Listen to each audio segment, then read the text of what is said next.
Hi everyone, this is What If Fan, bringing you another part of What If Transmigrated to Yu-Gi-Oh! GX. This fanfic will be getting a new part every third day, just like all the other continuing fanfics as mentioned in the previous video. Please find the fanfic name and author name in the description. If you enjoy the video, please like and subscribe and check out the other content on the channel. Let's start Chapter 6. What? Jasmine gaped as she registered the bomb that was just dropped on her. Audhar's dueling Zane? She asked in shock as she stared over at her blonde friend, the resident best female duelist in the academy. It was a testament to her ability that they hadn't even been at the academy an entire month yet, and she was already the best female duelist. Shh!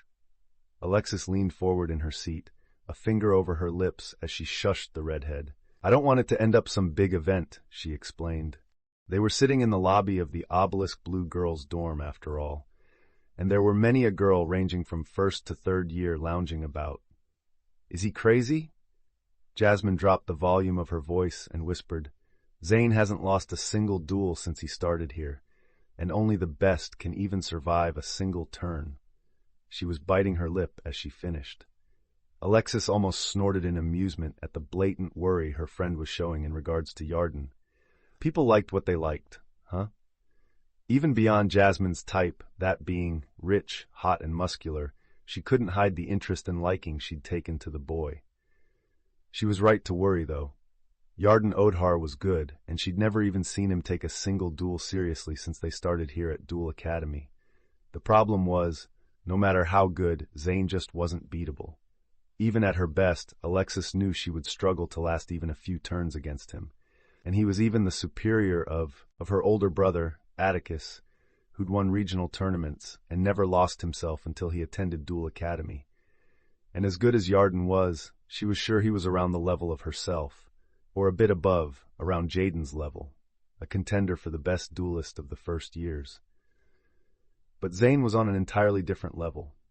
There was no defense that could block him, no offense that could match his own, and he could play around the strategies of the best with his eyes closed. It wasn't actually Yarden that challenged Zane, Alexis replied before her friend got the wrong idea. I invited Zane to watch him duel because I thought Zane would take a liking to his use of dragons and the way he uses weak monsters so well. I didn't expect Zane to take a disliking to him instead. Jasmine closed her eyes and sighed. And lem guess? He didn't take too well to whatever Zane said and mouthed off, she asked.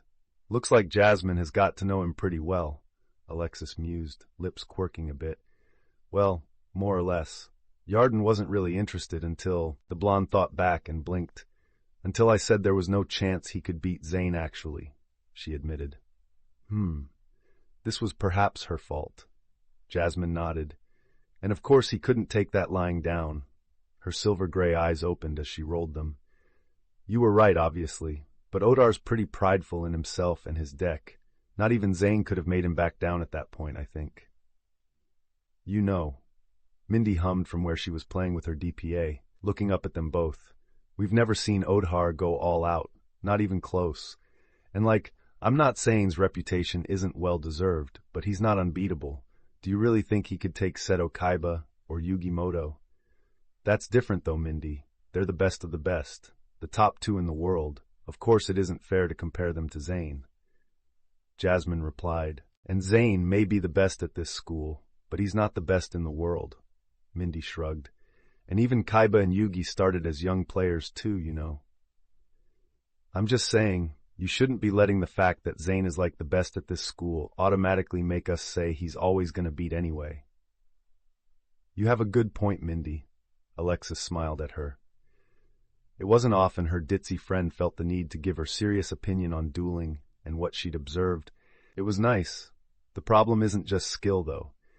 Zane's monsters are the best of the best, and Audhar's using a deck of mainly tossed-away cards.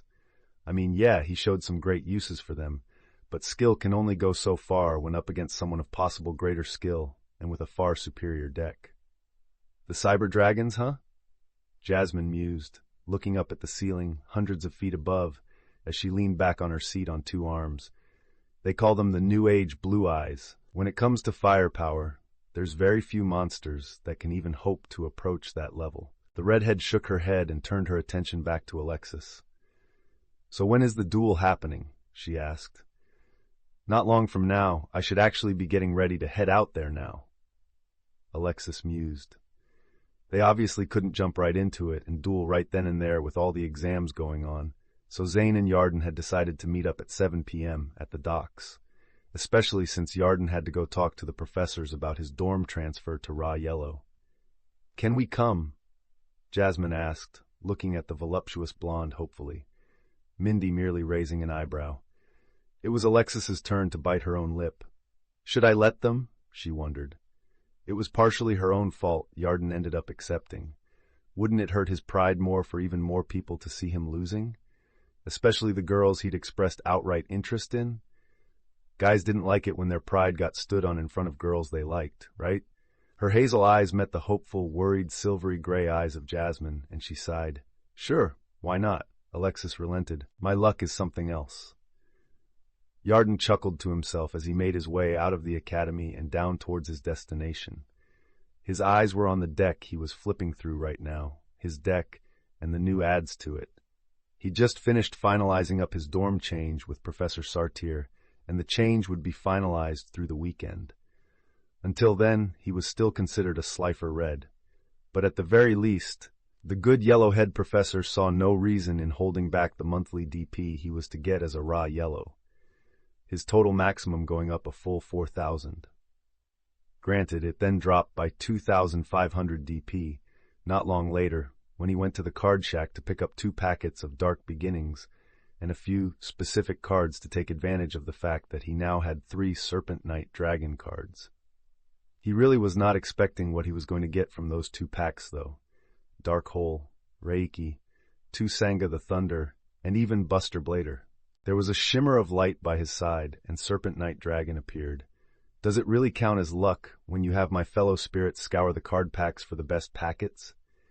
The graceful, beautiful dragon mused with a chuckle. No luck finding the red-eyes black dragon you wanted, I see. Yarden didn't even break stride. He'd felt the dragon returning. I suppose not. In that case, is it just pure skill and intelligence, then? I'm a genius, I guess. He smirked, puffing his chest out proudly. He bet Jaden would never think of this.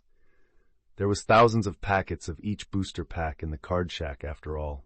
Well, the old ones, all the new packs had been bought out by Crowler earlier. Not that Yarden had any interest in them right now. Serpent Knight Dragon chuckled lightly, before sobering. I am afraid to admit, my lord, but I failed to find the Dark Magician girl again today. The Serpentine Dragon reported solemnly. I will continue my search tomorrow. Well, disappointing, but it's fine, mate. Yarden waved the dragon off. There's plenty of time to find her, and this island is pretty big, so I wasn't expecting you to find her right away. Serpent Knight Dragon bowed his head in acknowledgement before phasing out of existence and returning to Yarden's body. He stuffed his deck back in his card box on his belt a moment later, once he was happy looking through his new composition, and picked up speed, making his way down to his destination. It was a pretty damn long walk, taking a good 20 minutes to get all the way down to the docks, and it didn't take him long to locate his opponent either. He was standing at the edge of one, arms crossed as he coolly stared out into the distance of the darkened sky, while the rocking ocean waves lapped against the concrete dock. It was a picturesque sight. What a try-hard! Yarden snorted, rolling his eyes. Like, he couldn't be doing that on instinct, could he? He had to be specifically trying to look cool and mysterious. Surprisingly, there were 3 more people standing near Zane, 2 of them quite unexpected. He was expecting Zane and Alexis, but Yarden wasn't at all expecting Jasmine and Mindy to also be here. Not that he really minded. He had fun teasing Jasmine, and Mindy happily flirted back with him. Just as he reached the path to the dock end and began to make his way up it, 4 sets of eyes strayed to him, and the owner of startling silvery gray pair quickly made her way towards him before he could even get halfway towards his opponent. Are you seriously doing this? Jasmine asked as she stopped in front of him, a frown on her lips. Yarden gave a slow blink before shrugging. Pretty much, yeah, he replied with a nod. He didn't give a shit about Zane's reputation. He had the literal heart of the cards on his side and knew full well how the Cyber Dragon decks played. He owned a bunch of the cards himself before he ended up here. And now that he'd had time to think over it, who the fuck did that blue-haired shit stain of a walking Gary Stu cliché think he was talking to earlier? Calling him a thug. He wasn't wrong, admittedly, but it was the principle of the matter. But worse than that, talking like he knew his cards better than he did just because he got given the literal most powerful deck in the school and could spout some mysterious cryptic rubbish. Jasmine bit her lip and rubbed her hands together, almost nervously, drawing a raised eyebrow from Yarden. She was acting weird. "Look, you can still back out right now, you know," she replied, meeting his eyes before looking to the side bashfully. "Right now you're unbeaten, you've got a great record going for you. And if you keep this up, it won't be long before you do get to Obelisk Blue. But a loss, even a loss to Zane, will still be a loss on your record, and these duels get officially recorded, so it will get out quick considering it will be listed on Zane's and your own student profile." "What's with you?" His second eyebrow joined the first. "You're acting like a docile kitten. It's unlike you." Her cheeks flushed. "Nothing, I'm just trying to look out for you, okay?" Jasmine refused to meet his eyes. A massive shit-eating grin spread across his face. "Are you worried about me?" Yarden laughed in outright amusement. The redhead huffed and finally turned to meet his eyes. "So what if I am?" she demanded. "We're acquaintances at least, and I've seen Zane duel before. I'll admit you're really good, Odhar, but there's nobody on this island that can even touch Zane." "Except me," he grinned at her and walked a step forward, raising a hand to poke her on the nose. "Honestly, consider me touched, babe, that you actually worried enough to try and get me to stop. But don't worry, Zane won't have an easy time getting a win from me." Jasmine snorted, crossing her arms under her ample bust, pressing her large breasts up and making them look even bigger. His eyes flickered to them for a moment, and she just raised a fine red eyebrow back at him when he looked up into her eyes a second later. "I figured," she shrugged and admitted with a sigh. "Well, I tried. I'll give you the benefit of the doubt, Odhar, Kay? Let's see how well of a fight you put up against the best this academy has to offer." He winked. "I think you'll be surprised," he replied, before continuing on his way towards his opponent, the redhead following behind him to reach back up with her friends. Yarden made sure to toss a wink Alexis and Mindy's way as he passed by. The blonde eyed him curiously, while Mindy giggled and gave him a little flirty wave back. "You sure took your time," Zane mused, turning to face him, arms crossed. "I was beginning to think you'd chickened out." "From what?" Yarden laughed. "You? Don't make laugh, pretty boy." He jeered and outright lifted a hand to flip the older boy the bird. He caught sight of Jasmine palming her forehead out of the corner of his eyes. Zane didn't even blink. "You play the thug even outside a duel. How lamentable." He shook his head before narrowing his eyes at Yarden. "Very well. Are you ready?" he asked, uncrossing his arms and activating his duel disc. "Mate, I could do this while literally in my bed," Yarden snorted, activating his own duel disc. "And since I'm the one being challenged, I'll be deciding the turn orders. That fine with you?" Yardhar, 4,000 LP. 4,000 LP. That's acceptable. Zane inclined his head in a tiny, cool little nod. "Good," Yarden replied. "In that case, your first robot boy." Zane smirked. "So you know of the effects of my cyber dragons, then?" "Someone has done his homework," he said. "It won't be enough, though," he added as they both began drawing cards. "Yarden 5 and Zane 6. We'll see." Yarden smirked right back. Zane eyed the 6 cards on his hand before placing 1 card in the spell zone. "First, I'll be activating Pot of Greed to draw 2 more cards," he said. The green, grinning pot monster flashed into existence in front of him, before disappearing a few moments later after he drew 2 cards and Zane's hand went up to 7 cards. "Now let's see how you deal with this," Zane mused, before placing another spell card down. "I activate the spell card Polymerization, and from my hand, I fuse the 2 cyber dragons I have to fusion summon Cyber Twin Dragon." There was dizzying flash of light, and 2 huge gleaming serpentine metallic dragons appeared in front of Zane, before warping and merging together, taking the form of a much larger, twin-headed metallic serpent dragon. "Cyber Twin Dragon, Machine, Light, Level 8 Fusion Effect, 2800, 2100. But I'm not finished there, Zane added with his smirk stretching. Now, since this was a special summon, I can still normal summon, and from my hand, I summon Heavy Mech Support Armor. In front of him, a large U-shaped spaceship monster appeared, looking almost like a magnet to Yarden's eyes. He grimaced as he recognized it. Heavy Mech Support Armor, Machine, Light Level 3 Union Effect, 500-500. He isn't playing around here, he thought to himself. Now, Heavy Mech Support Armor is a Union monster, with its effect allowing it to become one with any machine monster. Zane continued on, and then gave a click of his fingers. The newly summoned machine monster, flying over to the twin-headed metallic dragon, and merging together as Cyber Twin Dragon took residence up on top of it, and gleaming brightly.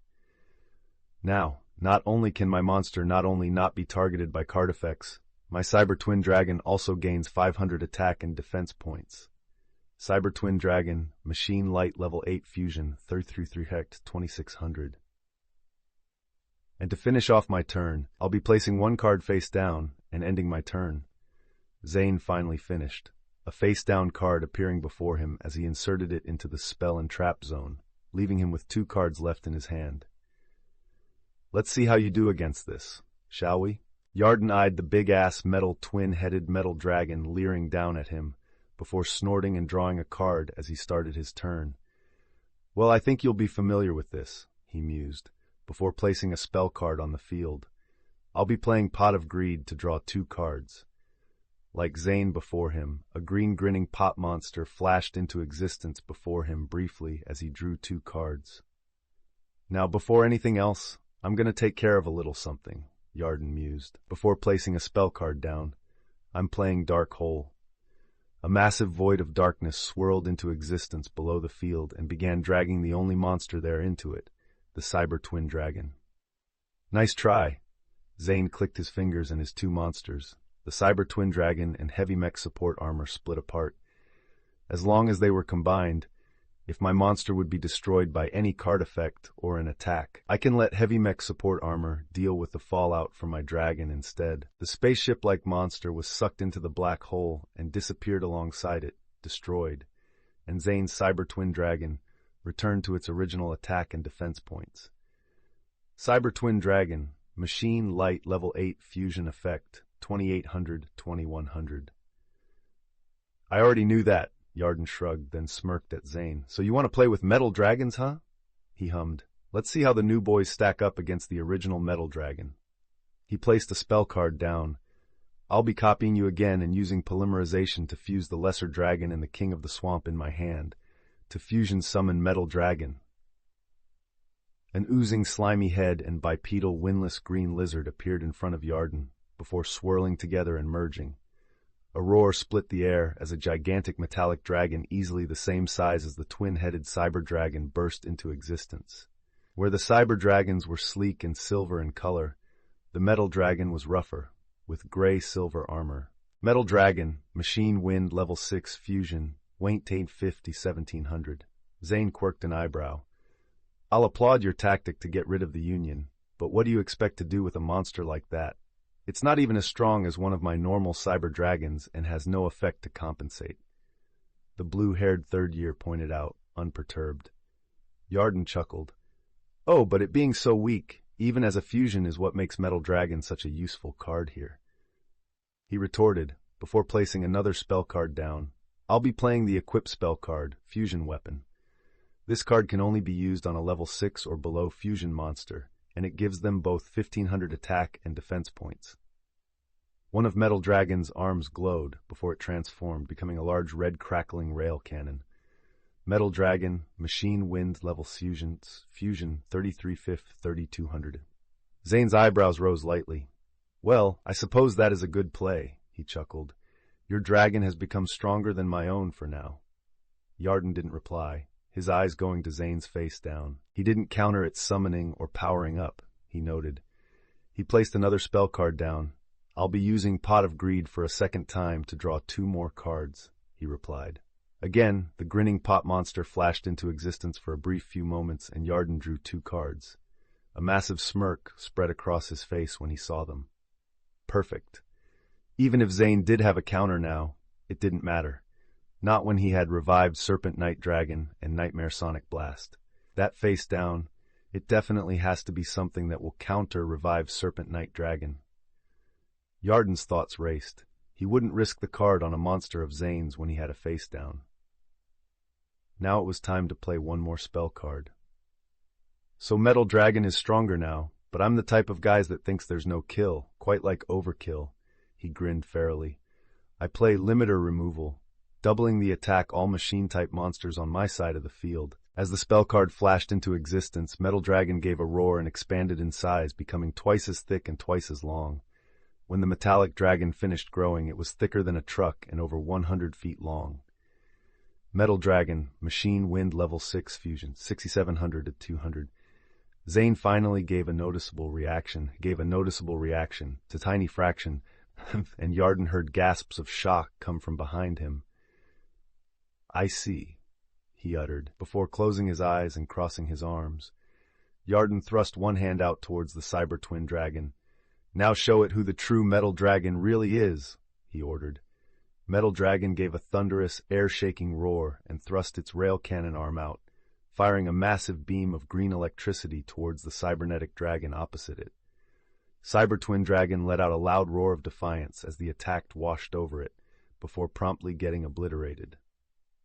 And its master's life points fell rapidly. And don't think we're finished yet, Yarden shouted at Zane, his eyes sparking with the light of victory. Before Metal Dragon can be destroyed by Limiter Removal, and before the battle phase ends, I'll be using revived Serpent Night Dragon to sacrifice it to summon Serpent Night Dragon from my deck. Metal Dragon looked down at Yarden, and he flashed it a thumbs up. The dragon nodded, before turning into silver energy that darkened and burnt into dark flames. The flames shot down in front of Yarden, and from them Serpent Night Dragon appeared. Serpent Night Dragon, Dark Dragon, Level 7 Normal, 23 Fifth Fist, 2400. Zane opened his eyes. And there it is, your ace monster, huh?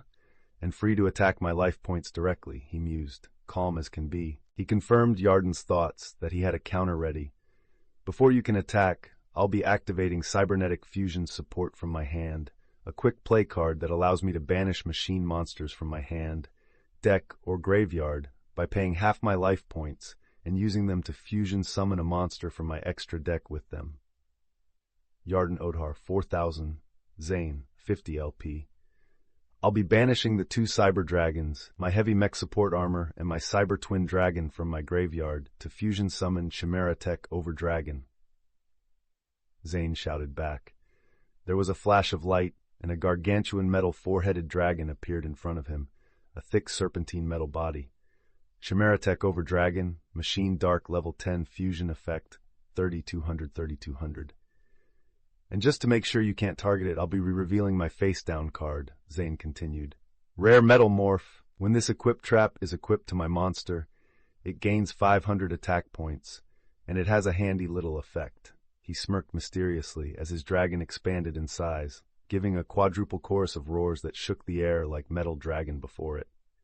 Chimera Tech over Dragon, Machine Dark Level 10 Fusion Effect, $3 3200.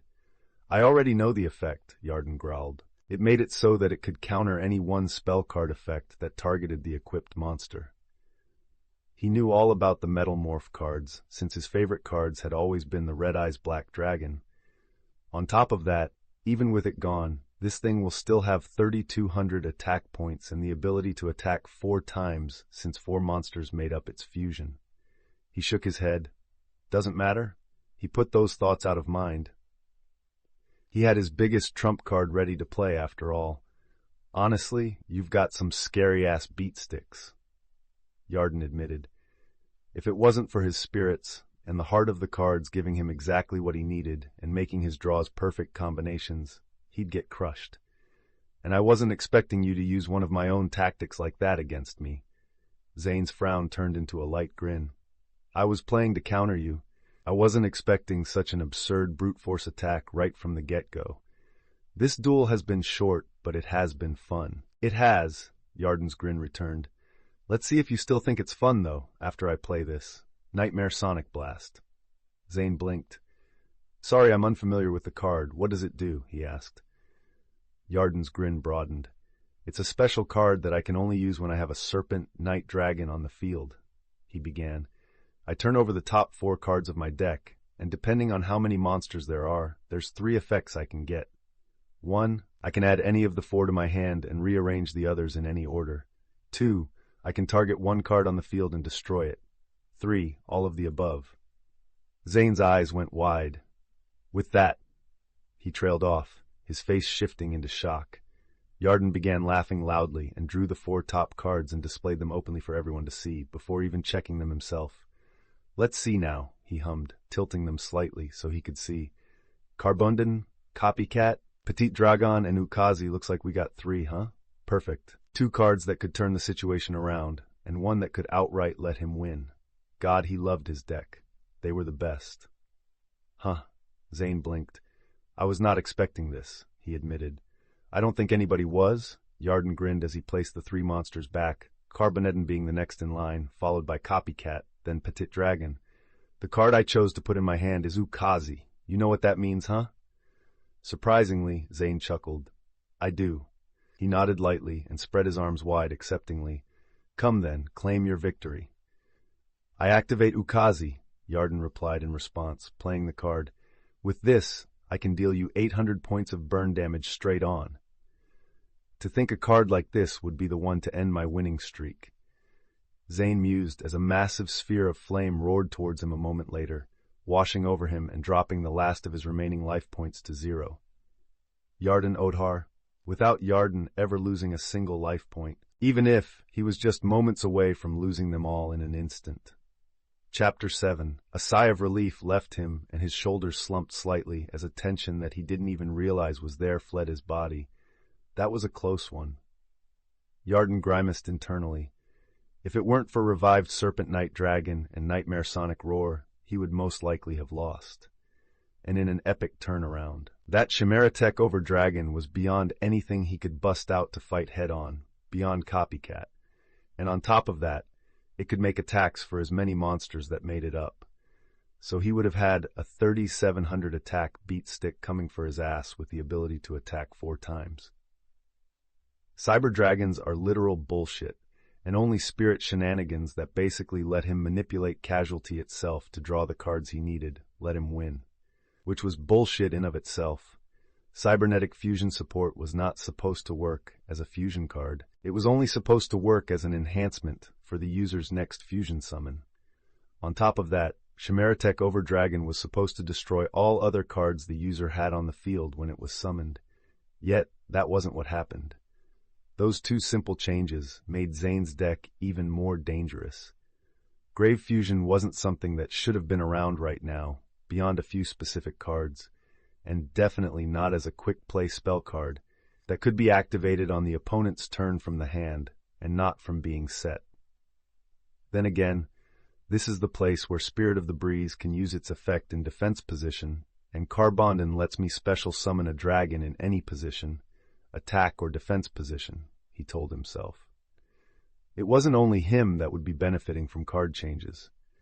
This definitely showed the main weakness he had right now, though.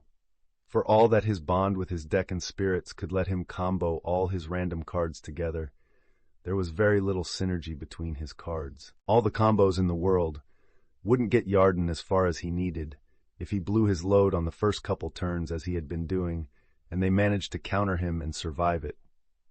Damn, I was hoping not to have to do this for a while, he thought inwardly.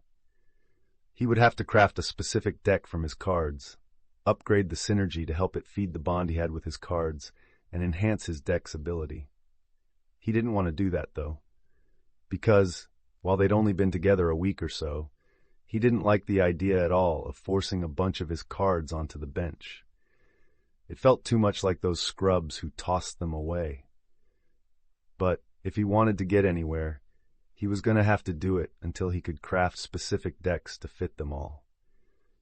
He was broken from his thoughts as he heard a chuckle coming from Zane. Yarden looked over to the older blue-haired boy to see a, while not big one, an evident smile on his face. You played well, Zane complimented him, disengaging his dual disc and making his way over to the younger boy. I apologize for trying to so blatantly rile you up earlier. The insults were uncalled for. Yarden blinked. What? He uttered, confused. Zane's smile grew a tiny bit. I had a rough idea of how you were as a person thanks to what Alexis told me, and from observing your promotion duel earlier, and thought that would be the best bet to have you come at me with your level best. The blue-haired young man. I apologize for calling you a thug due to the way you duel and questioning your connection to your cards. In fact, do not think of you that way at all. After all, the way you play has many similarities to my own style of dueling. It was an act all along? Yarden's thoughts trailed, and he thought back over their interactions earlier. That actually wasn't like Season 1 Zane at all, he realized. But he actually hadn't thought much of it, because that attitude had just seemed so in tune with Hell Kaiser Zane, the edgy masochist. Still a total dick move, but honestly, it didn't make him any more of a dick than Yarden was himself. All right, you're forgiven. Yarden shrugged, accepting it easily enough. After all, in the end, he hadn't been all that bothered until Alexis made it out that it was impossible for him to beat Zane. He'd always been prideful, both in himself and now in his monsters. That was insult to his badass monsters that he couldn't let stand. They were his precious friends and the ones who would provide the basis to make sure he survived the crazy shitstorm that was approaching the Duel Academy. Thank you, Zane nodded lightly. Still, it was uncouth of me to act like that to you. I wonder, will you accept a token of gratitude for your forgiveness? Yarden's head perked up. Free stuff? He was all about that, as long as it was useful free stuff. Sure, I'm fine with it, Yarden replied with a nod of his own. All right then, Zane said, and then reached into his back pocket and pulled out a small set of cards, holding them up for the younger red-clad boy to accept. Think of these as my thanks, both for accepting my apology and what you did for my little brother. Huh? He knew about the thing with Cyrus, huh? Alexis must have told him, Yarden assumed. Yarden accepted them gratefully, and his eyebrows rose when he leafed through, though. The first two were a really big surprise. Luster Dragon and Luster Dragon 2, otherwise known as Sapphire Dragon and Emerald Dragon, 2 of the 6 gem dragons. Hyozanryu, the Diamond Dragon, Ruby Dragon, Sapphire Dragon, Emerald Dragon, Alexandrite Dragon, and Labradorite Dragon. He quite liked them, and he even specifically used Labradorite Dragon in his Cave Ogre Dragon deck before he ended up here. Playing it with cost down was a really good way to get into Cave Ogre Dragon, since the cost for it was discarding a card. And if he had Monster Reborn in hand at the same time, and the card he sent to the graveyard was a level 4 monster, well, it made not only summoning Cave Ogre Dragon easy as pie, but also made it easier to lower the cards in the hand for the Synchro Dragon's effect. From what he knew, at this point in the timeline, they were pretty rare and expensive. He'd seen a few copies in the card shop, but he had been holding back from buying them because of the prices on them. It was the third card, though, that was the most shocking.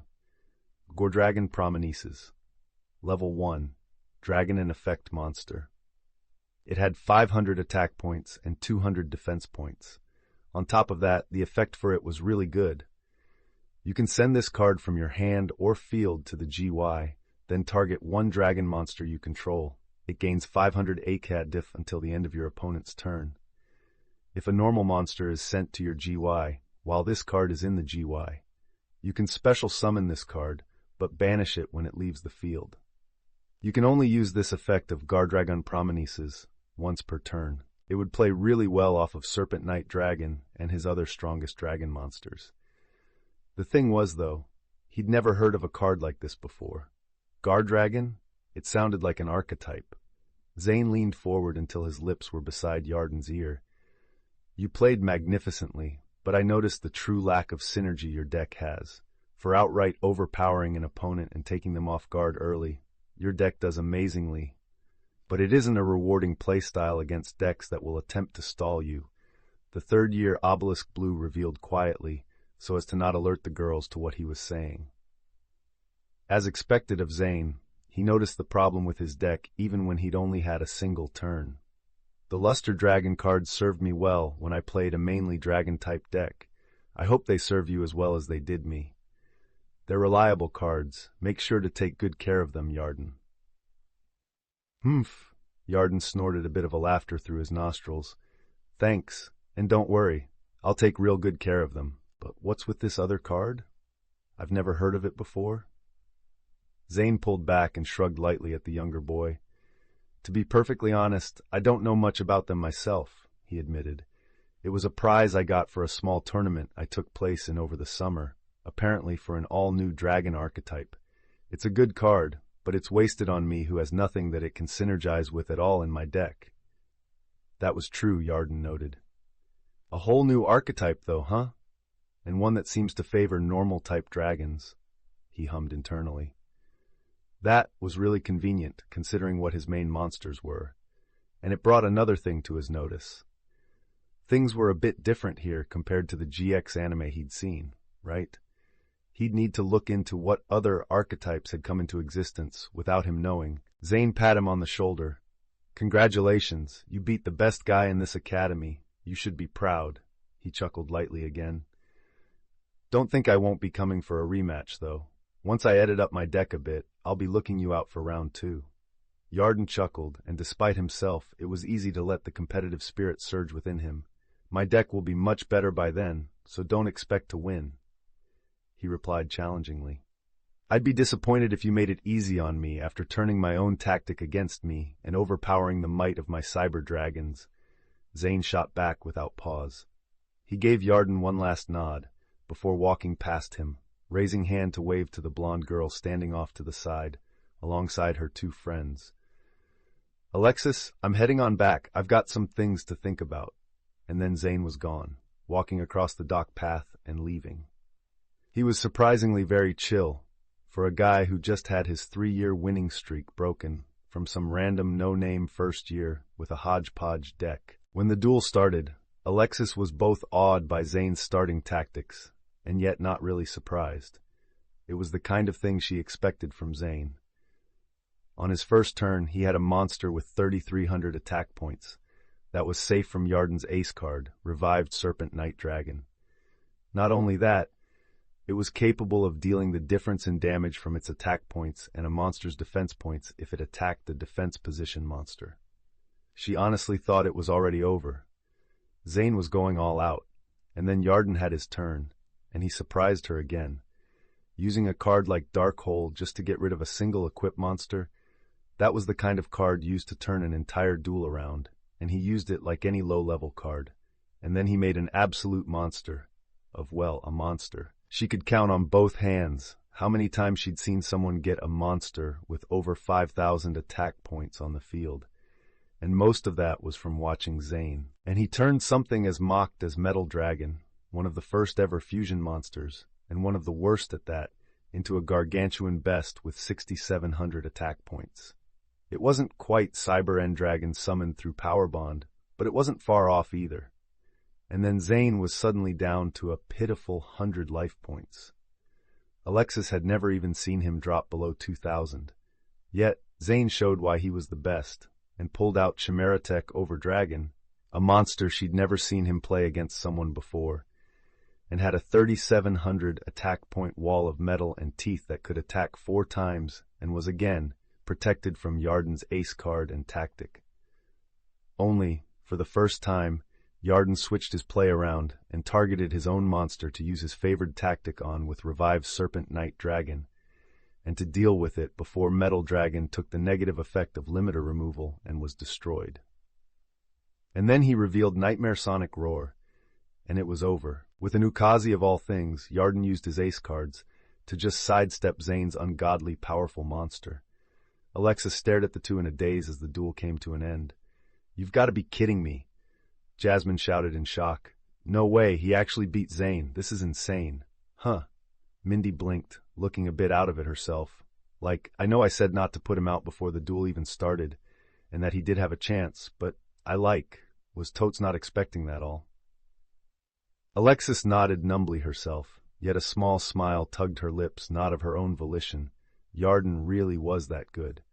That duel was incredibly short and lasted only a few minutes, yet, in just 2 turns, she'd seen such an absurd back and forth of plays that would have crushed others up front from just one of them. Zane made his way over to Yarden and whispered something in his ear. before pulling back with a smile as the younger boy responded and handed him what looked like a few cards. They exchanged a few more words, Zane actually outright laughing a bit, before he bid Yarden and herself goodbye and was gone like the wind. So what was that about me not standing a chance? Yarden turned to them, his eyes settling on her and grinning smugly at her as he made his way over. Alexis snorted a bit. All right, I'm sorry, she conceded. You're way better than I thought you were, and way better than me. Most likely, Yarden was the strongest duelist in their year, by a wide margin. He'd totally proven her wrong. The only dark horse that could possibly prove that point wrong was Bastion Masawa. She'd dueled Jaden personally and knew that he wasn't quite on the same level. Well, I wouldn't say that, Yarden shrugged, but I'll accept that praise anyway, he shamelessly added. His grin turned wolfish and he turned it on her. Now about that prize for winning. Really, overcoming Zane of all people, and he wanted something as silly as a date with her? Sure, I'm a woman of my word, and it was me that ended up egging you into it in the first place. Alexis shrugged. She honestly didn't care either way. You could have just asked me, though. Probably, he chuckled. But honestly, weird as it is, that didn't even occur to me. After all, despite your well-you-ness, you're not exactly the type to enjoy that kind of thing.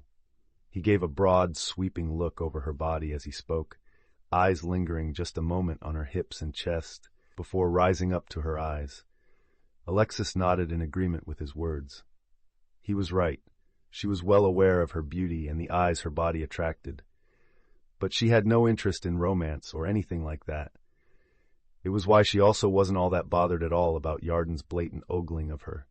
At least he was upfront about it. The only thing she was in love with was dueling. Honestly, it feels like something small and not worth it as a reward for beating Zane of all people. Alexis shook her head, and that sounded just so crazy to say out loud. But sure, I'll go on a date with you. Just let me know when you want it. Yarden's grin widened a bit. All right then, I suppose sometime next week will work, he mused. I've got stuff to do this weekend since I'll be moving on over to the raw yellow dorm. Wait! Jasmine jumped into the discussion, staring at them wide-eyed. What's this about a date? Ooh, Lexi actually accepted a date. Mindy clapped her hands together excitedly behind the redhead. Are pigs gonna start flying or something? The black-haired girl giggled. Alexis raised an eyebrow at her redhead friend. Yarden wanted a date with me if he beat Zane. I accepted. That's all really, the blonde shrugged, before smirking a tiny bit at her friend. You're the one always telling me to go on dates. What's the problem? Jasmine opened her mouth to respond, before pausing, her eyes flickering towards Yarden, who was eyeing her with eyebrows raised in interest. Nothing, I suppose, she sighed and gave a shrug. The redhead sobered her expressions quickly and shot Yarden a look. So all the flirting with me and Mindy, yet you go for a date with Alexis as a prize? Yarden blinked, a confused look appearing on his face at her words. What? The usually unflappable boy looked lost. I was, expecting you to get mad at me or something, or even say Alexis is too good to go on a date with me. Jasmine snorted. A week ago I would have, Alexis is going to go to the top. There's no way some actual slifer could ever keep up with her. The redhead shook her head. But as annoying as it's been over the past week, there's no denying it. You really are that good. How you ended up in Slifer and not at least Ra, first of all, is beyond me. Yarden raised an eyebrow. Are you telling me the attitude was just because you thought I was a scrub? He asked, a snort leaving him. And now that I've proven how amazing I am, you're totally fine with it. Jasmine gave an unashamed shrug. Yes, she responded before raising a finger to point at the boy. Look, Odhar.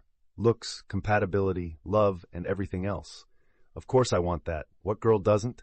But do you know what any girl not named Alexis Rhodes actually craves the most of all?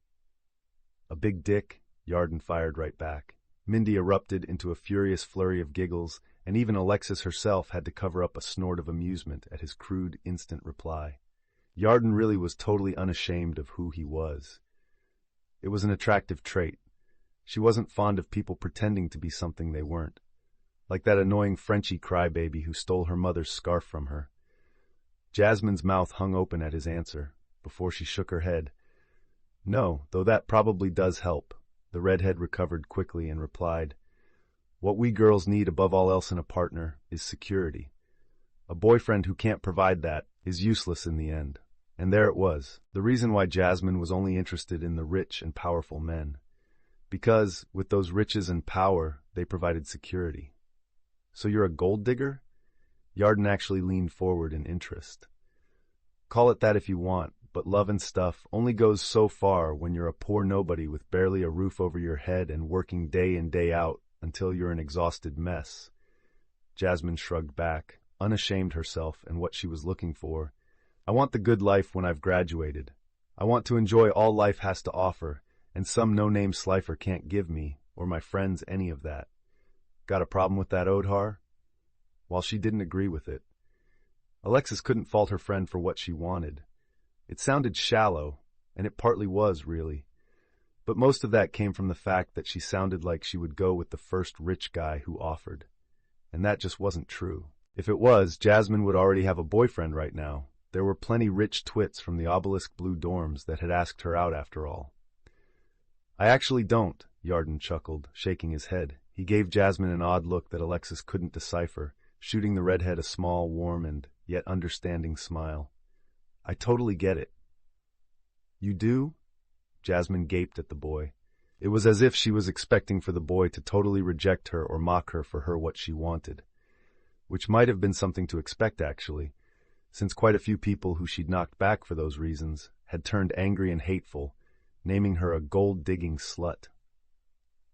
"Yup," he shrugged and smirked at the redhead. "And I notice you didn't say anything about not liking me or compatibility, only about me being a slifer. Think what you want." Jasmine crossed her arms intentionally under her breasts and pushing them up, and then Alexis blinked when the girl actually smiled back at him softly. "Congratulations on your duel with Zane. You really impressed me there. I knew you were good, but I wasn't expecting that at all. Good on you." "Cheers, babe." He winked at her and flashed her a thumbs up. "Now, though, as much fun as it would be to hang around with you three and get as much eye candy as I want, I've got things to do tonight, so I can't." Before he could bid them goodbye, Alexis reached out and touched her hand to his shoulder, stopping him. "Before that, how about exchanging numbers with me? You can send me the information on our date when you decide what to do and when." Yarden happily traded numbers with her, a big smile on his face as he did, and made no excuses when he quickly asked for Jasmine and Mindy's as well. They parted ways with him not long later. Him returning to the Slifer Red dorm and them to the Obelisk Blue girls' dorm. Her friends excitedly discussed him, the duel, and the fact he beat Zane all the way back. Alexis was mostly silent, though. Her mind raced a mile a minute as she thought on how she was going to reach the level of Yarden and Zane. Watching that amazing duel left her body shaking with anticipation and the desire to duel anyone she saw and get better and better.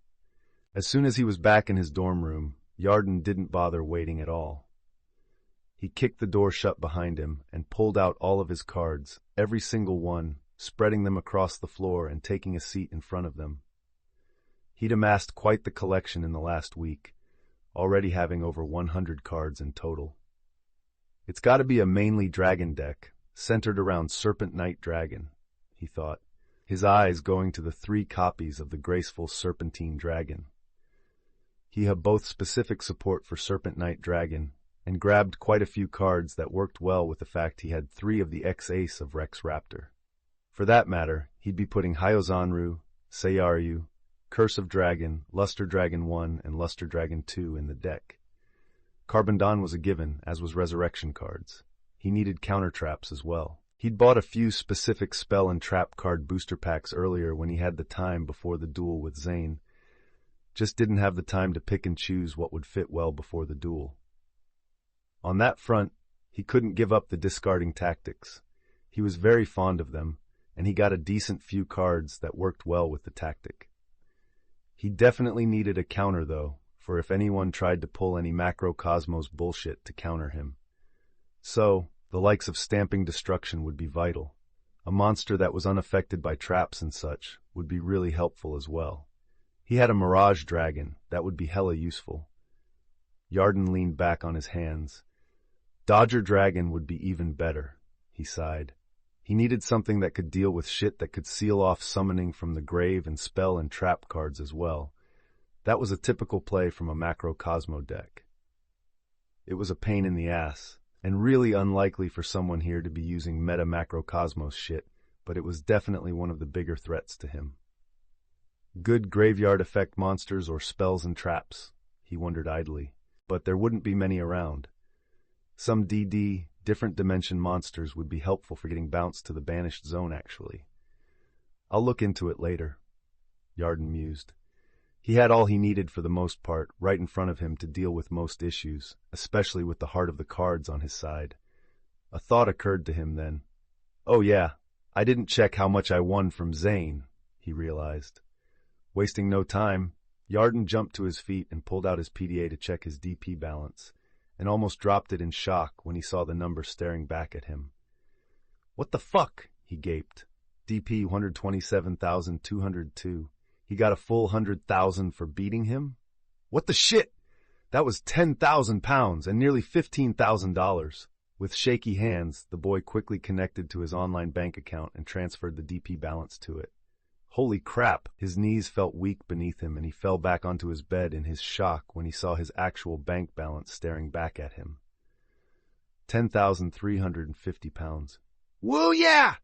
He jumped to his feet and punched a fist into the air. That's what I'm fucking talking about, he cheered, launching a kick into the air, only to yelp when he accidentally slammed his bare toes into the hard wooden bedpost, mistakenly in his excitement. Motherfucker! He cursed, grabbing at his toes and hopping in place. If it weren't for the enhancements his body had gone through from merging with Petite Dragon, Decoy Dragon, and Lesser Dragon, he no doubt probably would have broken his toes. And speaking of Petite Dragon, the small green dragon phased into view in front of him, shaking his little head back and forth. You're an idiot, Yarden, he pointed out dryly, eyes deadpan. Duelist profile, Yarden Odhar. Name Yarden Odhar, age 15, country of birth, Scotland, occupation, student of Duel Academy, student dormitory, raw yellow, current funds, 27,202, DP bank account, 10,350 pounds. Bonded spirits, Petit Dragon, Decoy Dragon, Lesser Dragon, abilities, mildly enhanced physical parameters, enhanced senses, increased growth rate, draconic aura. Dex Dragon Spirit Chapter 8. There was a lot Yarden had to do over the weekend. Number one being, he had to pack up his things to prepare to move to the raw yellow dorm come Monday. Number two, he had to do a lot of research, specifically into some dragon-based cards he wanted, and to see if there were any more he'd missed. There were 6 specific cards he was aiming for above all else, though. Divine Dragon Ragnarok, Lord of D, Flute of Summoning Dragon, King Dragon, Future Fusion, and 5-Headed Dragon. Thankfully, they actually were all in stock in the card shop, according to their main website. The problem, though, was the prices. Lord of D, Divine Dragon Ragnarok, and Flute of Summoning Dragon weren't too bad, and he could get his hands on the 3 for roughly 1,500 or so DP. The problem was in the other 3. A single copy of Future Fusion cost 3,000 DP, King Dragon cost 6,000, and 5-Headed Dragon? He couldn't even afford it if he spent all his DP on it alone. It was worth 30,000 DP. That was 3,000 pounds and nearly 4,500 in dollars. He decided on getting everything but 5-Headed Dragon in the end, and put in the order online for them to be brought to his dorm over the weekend. It put a big dent in his funds, though, costing 10,500 DP, the equivalent of 1,050 pounds in his own local currency. It brought him down to 17,152 DP in total. But honestly, despite spending so much, Yarden hadn't felt bad about it much at all. The simple reason for that was because of how much he earned and cashed out from his duel with Zane. As it turned out, his money was being paid into a savings account. Whoever used to own this body of his had gotten a great deal on their account, with a 0.5% interest rate monthly. It seemed he'd gotten such a good deal because there were high hopes placed on him for getting into Duel Academy. He had 350 going into that account monthly from his benefits, and 10,350 already in there right now. He'd be getting roughly 50 pounds a month extra a month that would slowly be going up little by little. By time his first year here at Duel Academy ended, he'd probably be looking at around 15 big ones in it if he didn't cash out any more of his DP. There was a reason he totally understood where Jasmine was coming from and what she wanted, because he wasn't different at all. He was here to get rich, famous, and powerful enough to survive. Either way, by Sunday morning, the new cards had been delivered to his now temporary dorm room and added to his deck. And the third reason why he hadn't really left his dorm room, well, Duel Academy was still a high school, one with very advanced classes, and he had homework to do. As annoying as it was, I still do not understand, Petit Dragon mused as he floated in the air looking down at Yarden. You do not need to do this to get stronger. The more spirits you bond with, the more your physical abilities will increase. This seems pointless. Yarden paused on his next crunch, tank top matted with sweat. I know, he replied before grunting and going through another. He'd been at it for 15 minutes straight now. It doesn't give me the appeal I want, though. I want abs, mate. Yes, as you have told me, Petit Dragon rolled his eyes. But what benefit do they really bring you? Your physical fitness will increase from you doing nothing at all. You could be a fat blob and you'd be healthier and stronger than the fittest normal human athlete in just a month by far. Why waste all this time and effort for rigid-looking muscle in your stomach? Because girls like them, obviously. Yarden snorted. Really?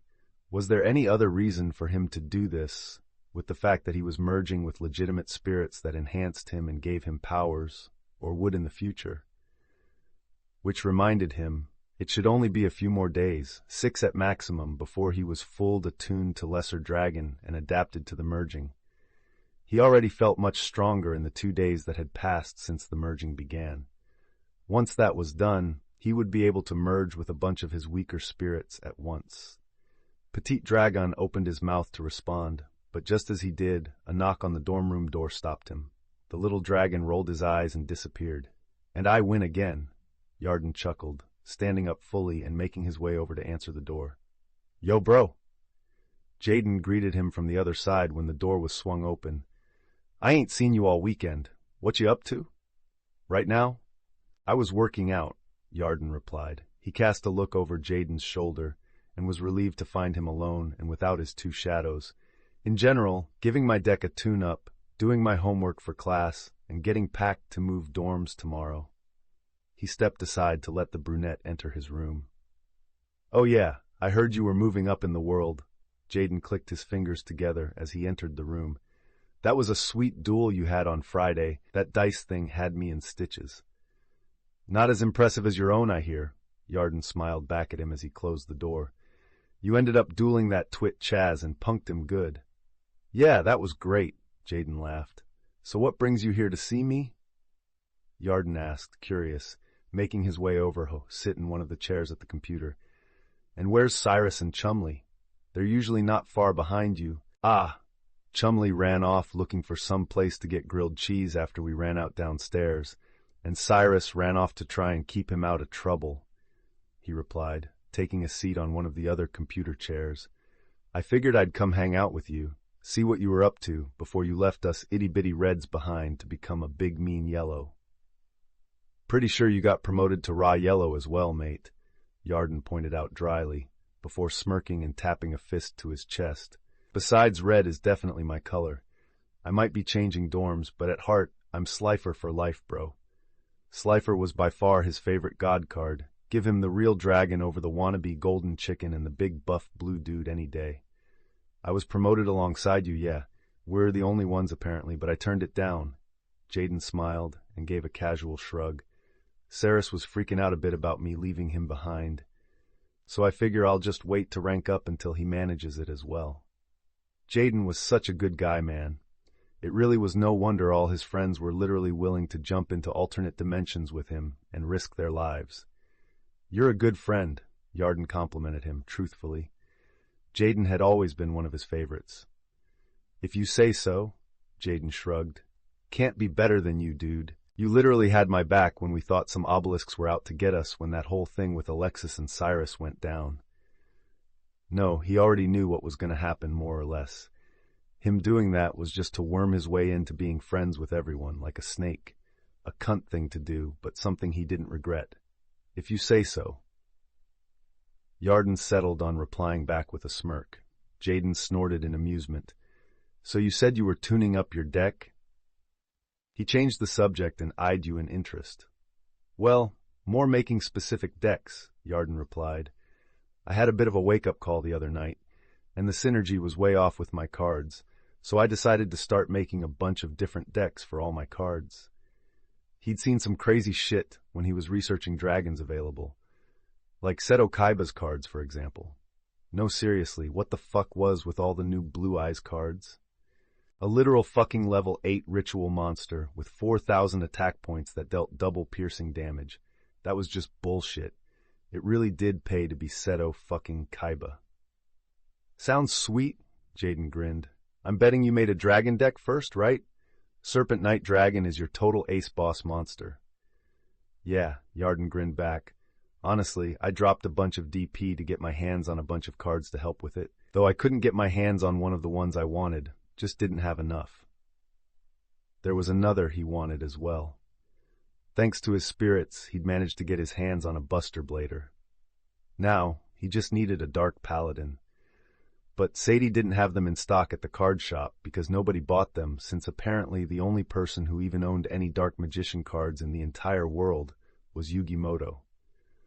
Buster Blader, on the other hand, while pretty rare, wasn't anywhere near that rare. And with King of the Swamp or Sealed Hex Fusion, he didn't even need Dark Magician for it. Why were people here so stupid? It wasn't hard to do. Ah, unlucky bro. Don't you just hate it when you're that close to finishing up your new deck and you're just missing that one card? Drives you nuts, huh? Jaden shook his head. Tell me about it. Yarden sighed, leaning back into his seat. With Future Fusion and Dragon's Mirror, he could bring out a 5,000 beat stick in one turn. Or even with just Future Fusion itself, it would be great to pair with Deal of Phantom, a trap card that usually gave 100 attack points to a monster of your choice for every monster in your graveyard. Except the variation of it here in this world. It gave 100 attack points for every card in the graveyard. It was just like Swordstalker's effect from that old Duelist of the Roses game. Man, he used to love using that thing.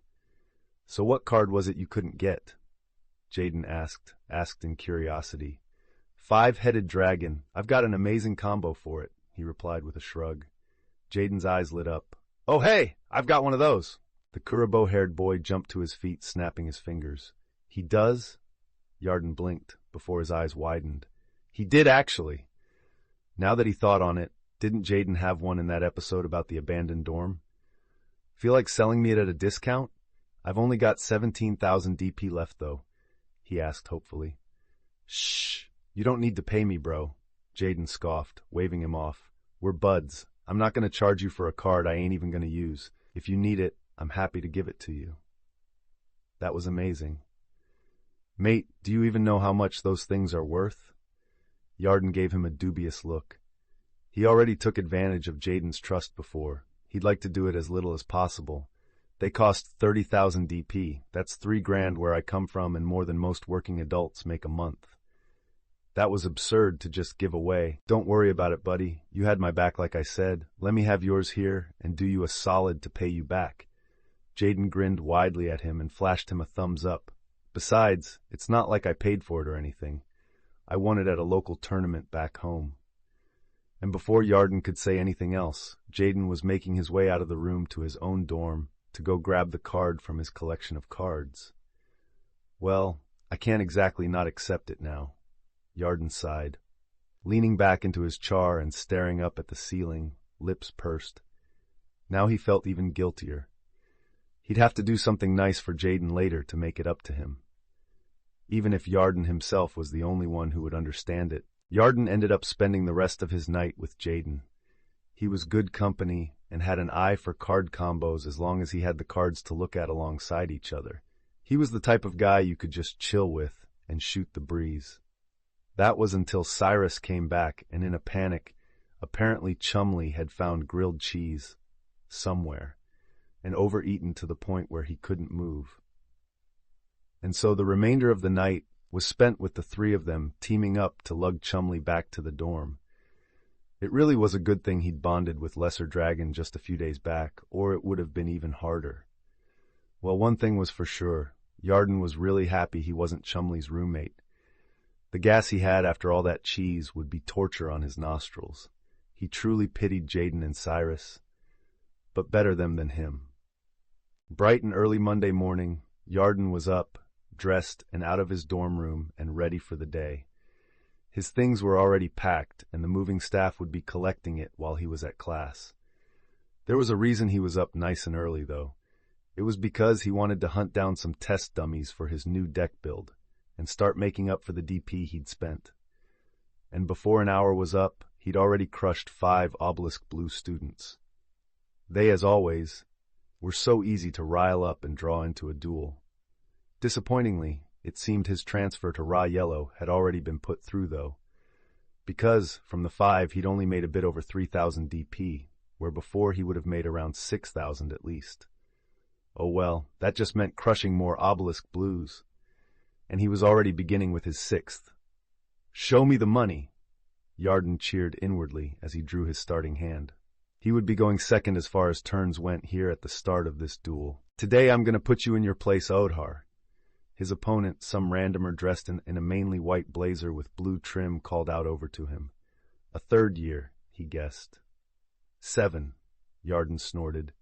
"The hell are you on about, you stupid kid?" the 3rd year snarled. "7, with you. That makes 7 times in the week since I started mopping you idiots up that an obelisk has told me they're going to put me in my place." Yarden rolled his eyes. "Mate, your patter is like fucking water. It's running down your left leg." "What?" the guy blinked. The meaning of his words flew completely over his head. He was just about to mock him some more, maybe tell him to try out some of Yarden's on comebacks, but he'd have to scrap his comeback out of his mother. But before he could, a familiar voice sounded out behind him. "Making a commotion this early on a Monday morning?" Jasmine snorted.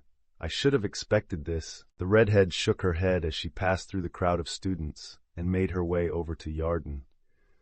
"Oh hey," he grinned at her, before noticing she was alone. "Where's Alexis and Mindy?" he wondered. It wasn't like it was too odd to see Jasmine apart from them. But then, that had only happened during the week last night because the redhead had been keeping her eye on his duels. He kinda thought they were past that point with what happened back on Friday night. Lexi already went on ahead. She wanted to browse the card shop. "She's totally hyper-focused right now after the show you put on the other day. I swear it's been like pulling teeth just to pull her away from researching new cards for her deck the past few days," Jasmine replied with a shake of her head. "And Mindy went along with her.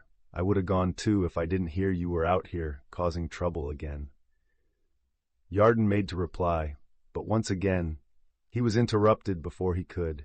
"Jasmine!" Yarden's opponent spluttered. Jasmine looked over to him, and the sound of her name being called out, and blinked. "Oh, Tom, right?" She greeted him with a small wave. "Tony, actually." He grimaced and corrected her, drawing a snort from Yarden. "Yeah, whatever." Jasmine rolled her eyes. "So are you going to be done anytime soon?"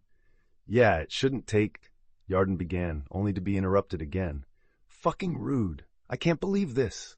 Tony clenched his fists angrily. "Yeah, not only do you not respect our superiority as true Obelisk Blues, unlike a filthy worm from Slifer like you even have the gall to talk to Jasmine." "Oh, whatever, guy," Jasmine huffed and waved him off. "Yarden can talk to me if he wants. You're the one who should take a hike. I already turned you down.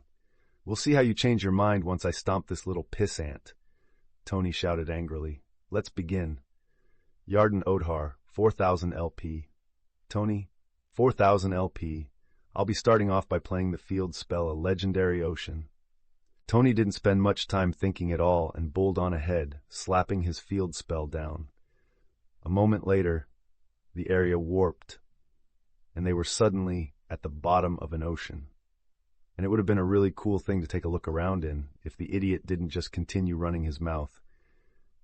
With this, all water monsters in my hand and on my field go down a single level, and they each gain 200 attack and defense points while on the field. And thanks to that, I can summon my normally level 5 Giga Gaga Gigo without tribute summoning in attack mode. A moment later, A huge, muscular bipedal lizard man clad in silver armor appeared in front of the older teen. Giga Reptile Water Level 5 4 Normal 26 and 50 1700. Yarden eyed the monster appreciatively. He was actually really fond of that monster line. This guy was a complete tard, but he at least had some decent taste. 2,650 attack points on the first turn. Jasmine gasped from beside Yarden. Heh, you think that's impressive? Well, check this out. Tony laughed boisterously. I'm playing the spell card Double Summon from my hand, which lets me make an extra normal summon this turn, and with it, I'm summoning another Giga in attack mode. A second later, another bipedal reptile appeared at the ready beside its twin. Giga Reptile Water Level 5, Normal, 2650 700. Giga Reptile Water Level 5, Normal, 2650 700. And with that, I'll end my turn. Tony laughed. Let's see how you deal with a lineup like this, you little punk. 2 of them on the first turn. Jasmine shook her head. This guy is actually really good, huh? Well, Yarden had to admit, it was a pretty decent startup. But what's with him not playing anything in the back row, he wondered. Even if he didn't have a specific counter trap, just placing a spell or something face down would work as a bluff. Well, he wasn't going to go easy. This guy interrupting him constantly had just annoyed him. Draw, he declared simply, drawing a card as he started his turn, and immediately placed a spell card down. I activate Raijeki, allowing me to destroy all the monsters you have on the field. Tony's eyes went wide in shock as the card appeared in front of Yarden and fired off a massive beam of orange lightning that swallowed his monsters up and erased them from existence. No way. My powerful lineup done in that easily. He gaped in horror. Yeah, this was why back rows were important. Why the hell did all these idiots just look at attack points? You know what? I don't even care. It just means easy money for me. They're practically handing it to me. Yarden shook his head. Now I'm going to finish this up, okay? I'll be playing Future Fusion, which lets me send monsters from my deck for a fusion monster that will be summoned my second standby phase after activating it. He grabbed the first 5 dragon monsters he saw while rifling through his deck, those being 2 Serpent Knight Dragons, Petite Dragon, Luster Dragon, and Curse of Dragon, and slid them into the graveyard. Tony actually outright chuckled. For a second there you had me worried, but to think you'd play a useless card like that, he ridiculed, pointing at Yarden as if he were an idiot. What use is a card that only show its effects so many turns down the line? The duel could be over by then. I want to punch him. I want to fucking punch him. Yarden's eye felt like it was beginning to develop a twitch, and his fists clenched automatically on instinct. Instead, he took a deep breath and exhaled through his nostrils, and sincerely hoped this retardation was not some contagious condition. Now, I'll be playing the spell card, Dragon's Mirror, which lets me banish dragon monsters in my graveyard for a fusion summon. Yarden bit out. I'll be banishing the 5 dragons I just sent to the graveyard with Future Fusion, to fusion summon 5-headed dragon. A moment later, a titanic yellow-bodied bipedal dragon appeared in the air above Yarden, and he saw Jasmine gape up at it in shock. 5 gargantuan serpentine heads reaching up from its neck, one with void black scales of the dark attribute, one made of flame, the fire attribute, one made of water, the water attribute head, one of yellow scales, the earth attribute, and the final, a metallic silver head, the dragon head of the wind attribute. 5-headed dragon. Dragon Dark level 12 fusion effect 5000. Now attack him and finish him off. Yarden commanded his newly summoned monster and gift from a friend. The 5 heads let out a chorus of bone-rattling roars and reared up, beams of their elements filling their mouths, before firing them in a barrage of gargantuan lasers that blotted Tony's form beneath them. And when they finally died down, Tony was revealed on his knees, face pale and eyes and mouth hanging wide open and slack. No, how can this be? I'm an elite obelisk, he muttered in a daze as his life points dropped to 0, 4,000, 0 LP. The legendary ocean and 5-headed dragon faded away a few moments later, and Yarden found himself the center of attention as multiple dozens of people stared at him in shock. How annoying. It felt fucking weird getting gazes like that for something so easy to do. He grabbed the dazed Jasmine's arm gently and tugged her along with him as he got out of the crowd and entered the school. "So new cards, huh?" Jasmine gave herself a shake a few moments later and raised a sardonic eyebrow his way. "You really went all out there. 5,000 attack point in one turn. You're absurd, Yarden." He sighed. This just didn't feel right. The only conclusion he could come up with was that it was a strategy from back home he just used. And unlike there, people wanting to create combos with their cards wouldn't exactly just post it all online for anyone to learn from, right? So basically, most had to do all the research card by card and make combinations themselves, right? It still didn't explain the stupidity of throwing away cards like Decoy Dragon, Relinquished, and only caring about attack points, though. "Come on." Yarden sighed again and beckoned Jasmine to follow him. "What's wrong with you?" Jasmine gave him an odd look. "You just crushed that guy easily, and you have alone time now with a hottie like me. There's nothing to be down about from what I can see." She was right, honestly. But at the same time, it felt odd being so highly regarded for literal child strategies. He hadn't even chained a series of card, and that was the bread and butter of anyone dueling online for fun back home. Wonder if I can teach her some of the proper basics from back home? He wondered. "Oh, that reminds me," he blinked, clicking his fingers together. "What reminds you of what?" Jasmine gave him an odd look, which was fair. She must be hella confused with how he was acting. He reached into his back pocket and pulled out a few cards. 5 to be specific. "Here, these are for you," he said. "You use harpies, right?" "Yup, I do," the redhead replied and took the cards before smiling widely. "Oh, hey, thanks! I actually needed another harpy brother, and I only have the one of the sisters. They're pretty hard to get a hold of because my Valentine is a harpy user, you know?" And yet some idiot tossed Relinquished. Jasmine surprised Yarden by leaning forward and placing a chaste smooch against his cheek and giving him a wink when he sent a raised eyebrow her way. They idly walked around the hallways of the academy, idly chatting after that until the bell went and they had to get to class.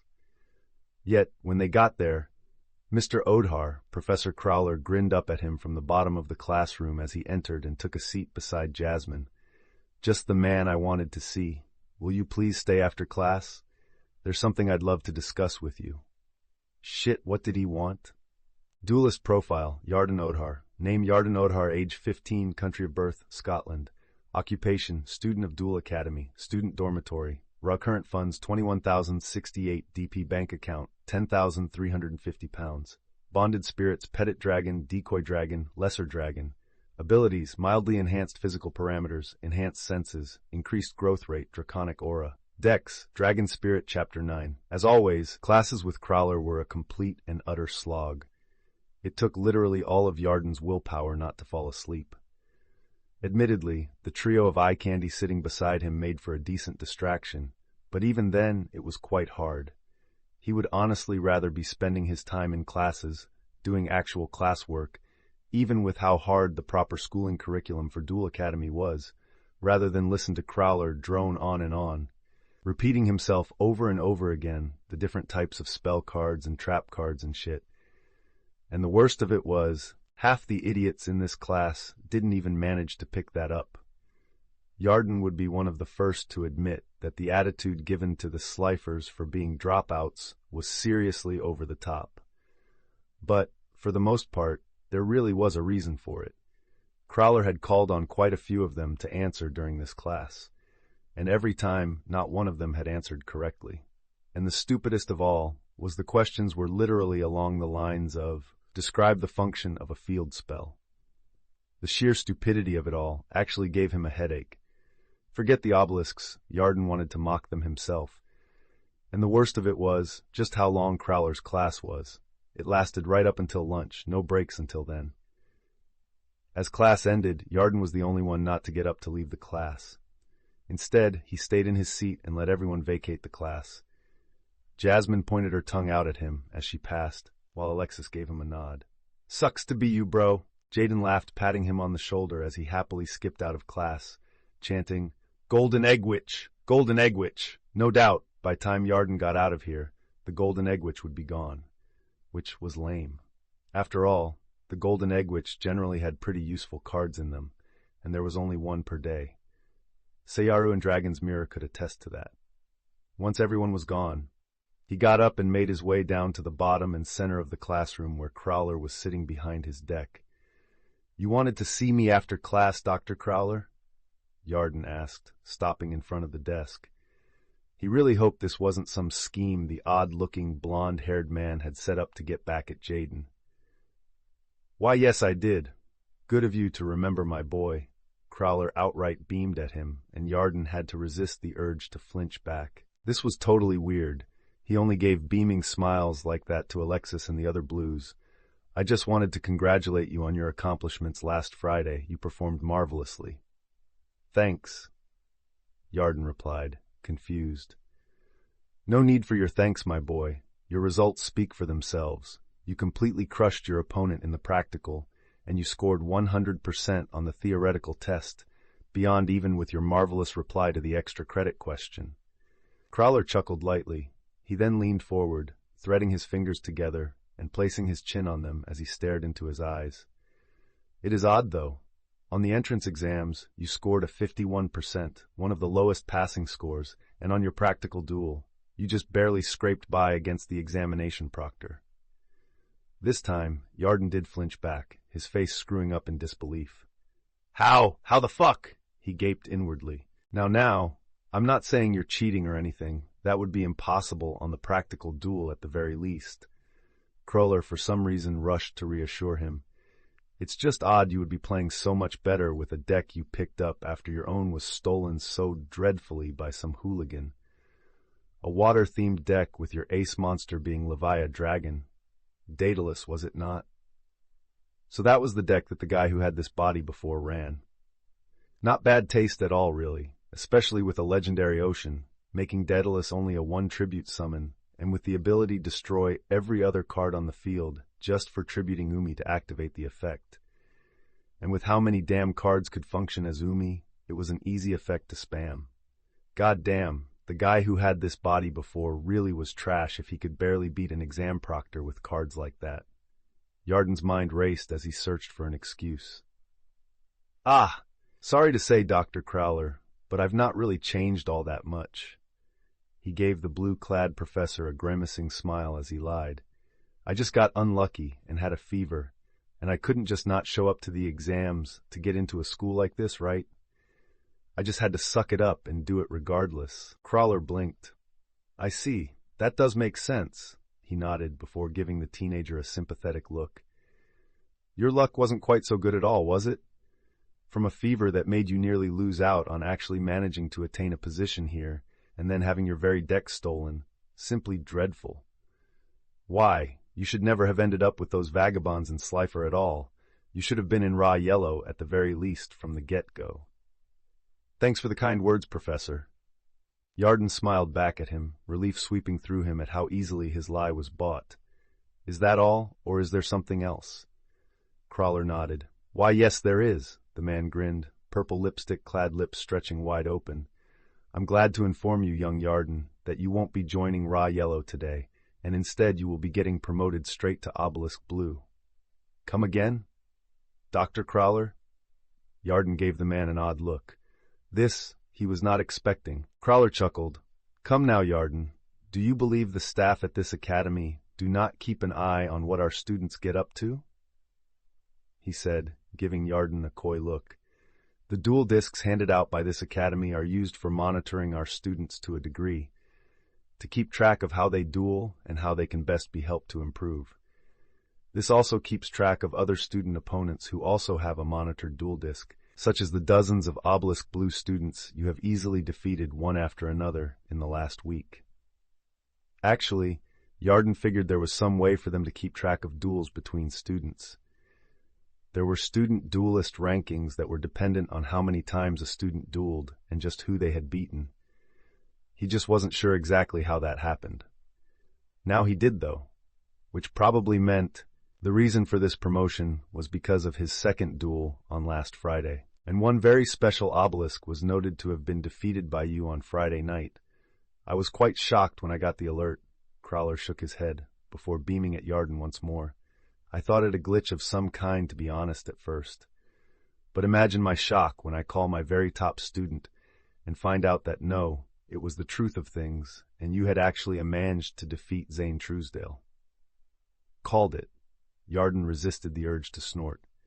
Really, for everyone else, it was some big world-shaking revelation and event. But for him, it was Tuesday, or rather, Friday, but the point stood. I must say, young Yarden, you are the type of student this academy needs above all others, and there's no way you could be left to just toil in raw yellow until the next promotional exams after an accomplishment such as that, Crowler added. He sat back in his chair then and reached under his desk, pulling out a large blue folded jacket covered in plastic, a key sitting on top of it. This will be your new obelisk blue blazer, and the key to your new dorm room at the obelisk blue dorms. Well, it meant that the amount of DP he got per month would go up, even if his winnings would go down. A passive £1,000 more or less a month wasn't anything to sneeze at anyway, and it wasn't like he'd be able to keep up his pace of trashing obelisks like he was doing, would keep up forever. Plus, the amazing dorm room of the Blues? Sign him the fuck up. He'd get his own personal bathroom and not need to go shit in an outhouse. A thought occurred to Yarden as he accepted the jacket and key. Does that mean I'll get the monthly DP allowance for an obelisk blue right now? He asked. Indeed you will. It's customary for a ranking-up student to be gifted it, even if not at the start of the month, Crowler chuckled lightly. Your promotion was finalized this morning, so the DP should already be in your account. That was perfect. Now he would have enough to purchase the 5-headed dragon from the card shop for a second copy. That meant, with Future Fusion and Dragon's Mirror, he could get 2 of them on the field within 2 turns.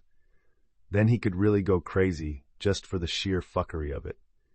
Like, say, Gift of the Martyr to sacrifice one of the 5-headed dragons to give its attack points to the other, bringing it up to 10,000. Then hitting it with Megamorph, since the version here didn't specify only doubling original attack points, which would get him a 20,000 attack point monster. He almost laughed aloud at the thought. Truly, there was no kill quite like overkill. Now your belongings will be picked up and moved to your new dorm room. Actually, they have already been so, Crowler continued. I will meet you at the Obelisk Blue dorm at 5 p.m. and help you get settled in Yarden. Is that fine with you? That's perfect, Dr. Crowler. Yarden grinned at him. Splendid. Crowler stood up and leaned over, patting him on the shoulder. Let me be the first to welcome you to the Obelisk Blue dormitory and congratulate you on escaping those Slifer Sludge vagabonds. Though, if you'll excuse me, I have some papers to grade. Yarden bid the professor goodbye, a massive smile on his face as he made his way up the stairs of the classroom. It was so good to be him. When he left the classroom behind, Yarden was rather surprised to find a familiar, beautiful blonde waiting for him outside, it leaning against the wall of the empty hallway. You sure took your time talking to Crowler, Alexis mused as she pushed herself off of the wall. Her eyes went to the long blue jacket you were carrying. Though definitely not when it came to ranking up, huh? A pleasant surprise. Yarden shrugged. Apparently Crowler and the other professors know about my duel with Zane and the results, and thought it only fitting I get jumped up to Obelisk, he replied, before giving her a curious look. So what is you waiting out here for me? Well, you definitely deserve it. You've been beating the pants off of obelisks by the truckload since classes started last week, Alexis snorted, before crossing her arms under her bust and giving him a raised eyebrow stare. As for why I was waiting for you, you've still not told me what you wanted to do on our date, or even when. Yarden blinked and clicked his fingers as he remembered about that. Oh yeah, he'd totally forgotten about that over the weekend with how busy he'd been with making his new deck and all. To be honest, I'm fine for whenever, but there's nothing really good for doing on a date here. I mean, there's the recreational facility, but from what I know, it's only good like a place to eat, an arcade and a hot spring, and I don't think you'd be up for hitting up a hot spring with me. No matter how amazing that would be. No, that seems more like a 5th or 6th date type of activity, Alexis snorted, drawing one from Yarden as well. Well, just let me know when you eventually do decide what you want to do about it. Oh, I'll be sure to, Yarden chuckled. No way I'd let a date with you slip through my fingers. It wasn't like hanging around with Yarden was a waste of time for her anyway, and he was much easier to deal with than most others for the simple reason that while, yes, he definitely wanting something more with her, he was upfront about it and blunt enough to get it out the way. And she could definitely use time around him to her own benefit by studying and taking in the way he used his cards. He had quite the broad knowledge on card and how to combine them together to make powerful combos that made even the weakest cards devastating. Speaking of which, how about we have a little mini date right now? Alexis asked. Yarden gave her an odd look. The heck was a mini date? What, like eat lunch together or something? He asked. Something like that, Alexis replied. She reached down to blue belt around her waist, like unlocking the blue deck box hanging from it and bringing out her deck, holding it up for him to see. I was wondering if I could pick your brain a bit in regards to my deck. I'm wanting to upgrade it, but I'm having trouble tracking down cards that will work well with it. There was only so far card databases went. There were so many cards, and going through them all, even just narrowing them down to the types that fit her monster-wise, took an absurd amount of time, and nobody sane would be leaving out card combinations for others to take online or something crazy like that. Duel Monsters was a competitor sport after all, and making combinations just to gift them to others was the height of foolishness. You wouldn't want to give your competitors ways to get better than you after all, or use your own hard work against you. That was why it was the most common that everyone was tight-lipped about combinations and what cards worked best together. A deck-building date? Yarden gave her an amused look, and Alexis held back a grimace. She didn't mean to come across as trying to steal his own hard work and combos. She just wanted to know if he knew any good monsters that would fit her deck. She'd just make the combos herself. Sure, why not? It won't be the weirdest date I've been on. Alexis blinked. What? She thought, a bit of a daze hitting her at his fast and casual acceptance. She gaped as he outright plucked the deck from her fingers and began looking it over. Hey! She half-heartedly protested. What kind of person just casually grabbed another's deck and started looking through them, even if asked for help about it? That just wasn't done these days. Not when keeping the exact build of your deck was the difference between winning and losing a lot of the time. Alexis found herself falling in line with him, though, as he started walking while flipping through her cards. Yeah, I heard you use the Cyber Dancer cards, he mused. Looks like you're using Machine Angels as well, huh? Not bad cards if you know how to play them together. Yarden, of course, knew she already played these cards, but he couldn't just admit to knowledge like that. He shouldn't have, right? But eesh, he winced as he looked through the cards. He could see what she was going for, but the synergy was totally off because of a few lacking cards. Though he had to give her props for good taste with the Machine Angel cards. The Machine Angel ritual, when it was in the graveyard, had a grave effect where it could banish itself from the graveyard to negate the destruction of a light attribute monster by either battle or card effect.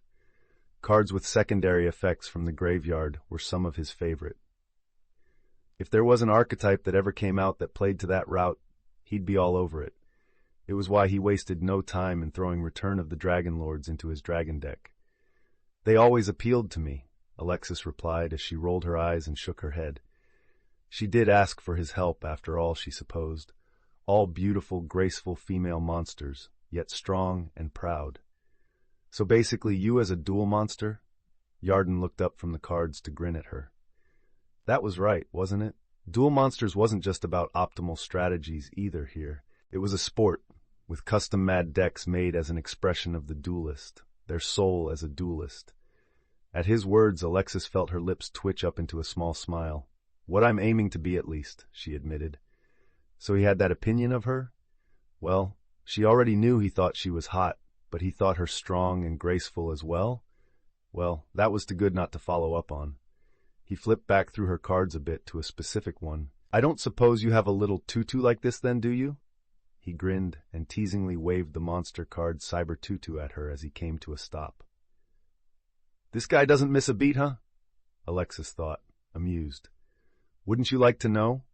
The blonde replied with a light laugh and didn't slow down herself.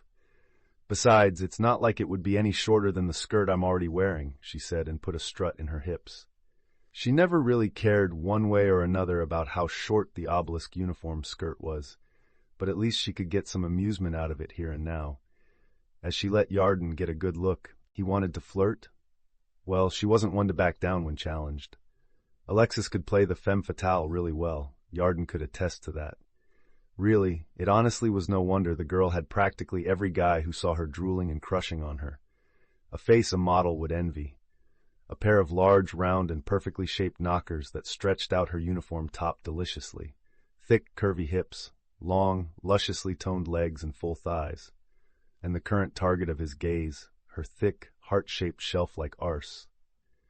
Alexis Rhodes was literally sex on legs. Porn stars could only dream of having a body as insane as hers, and it did not belong on a girl his age. It wasn't like Yarden was a virgin. By the time he got to high school back home, everyone his age practically was fucking, and in Scotland, you started high school at 12. But Alexis made it incredibly hard to control himself. Well, Alexis looked over her shoulder at him, an impish grin on her face as she caught where his eyes were glued to. "Where are we heading?"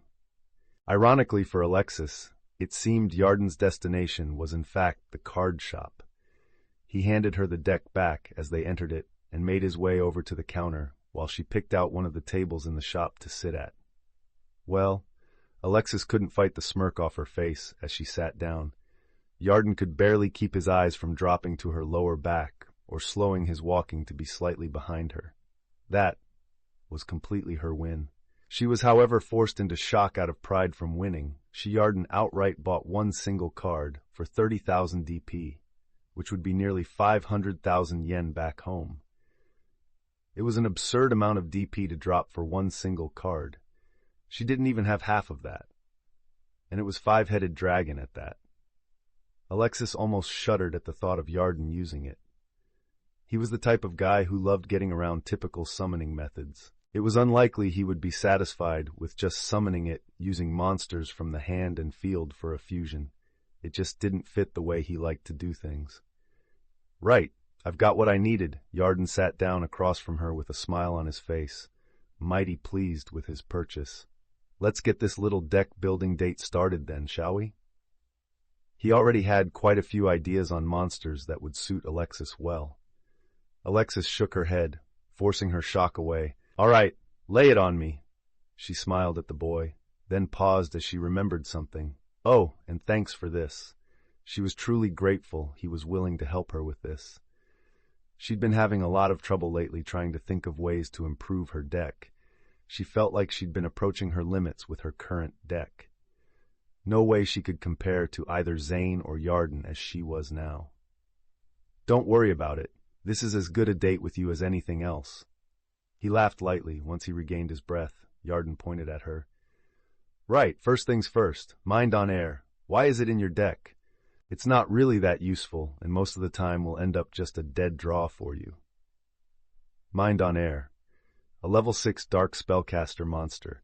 It had 1,000 attack points and 1,600 defense points, and it had the ability to make her opponent play with their card revealed as long as it was on the field.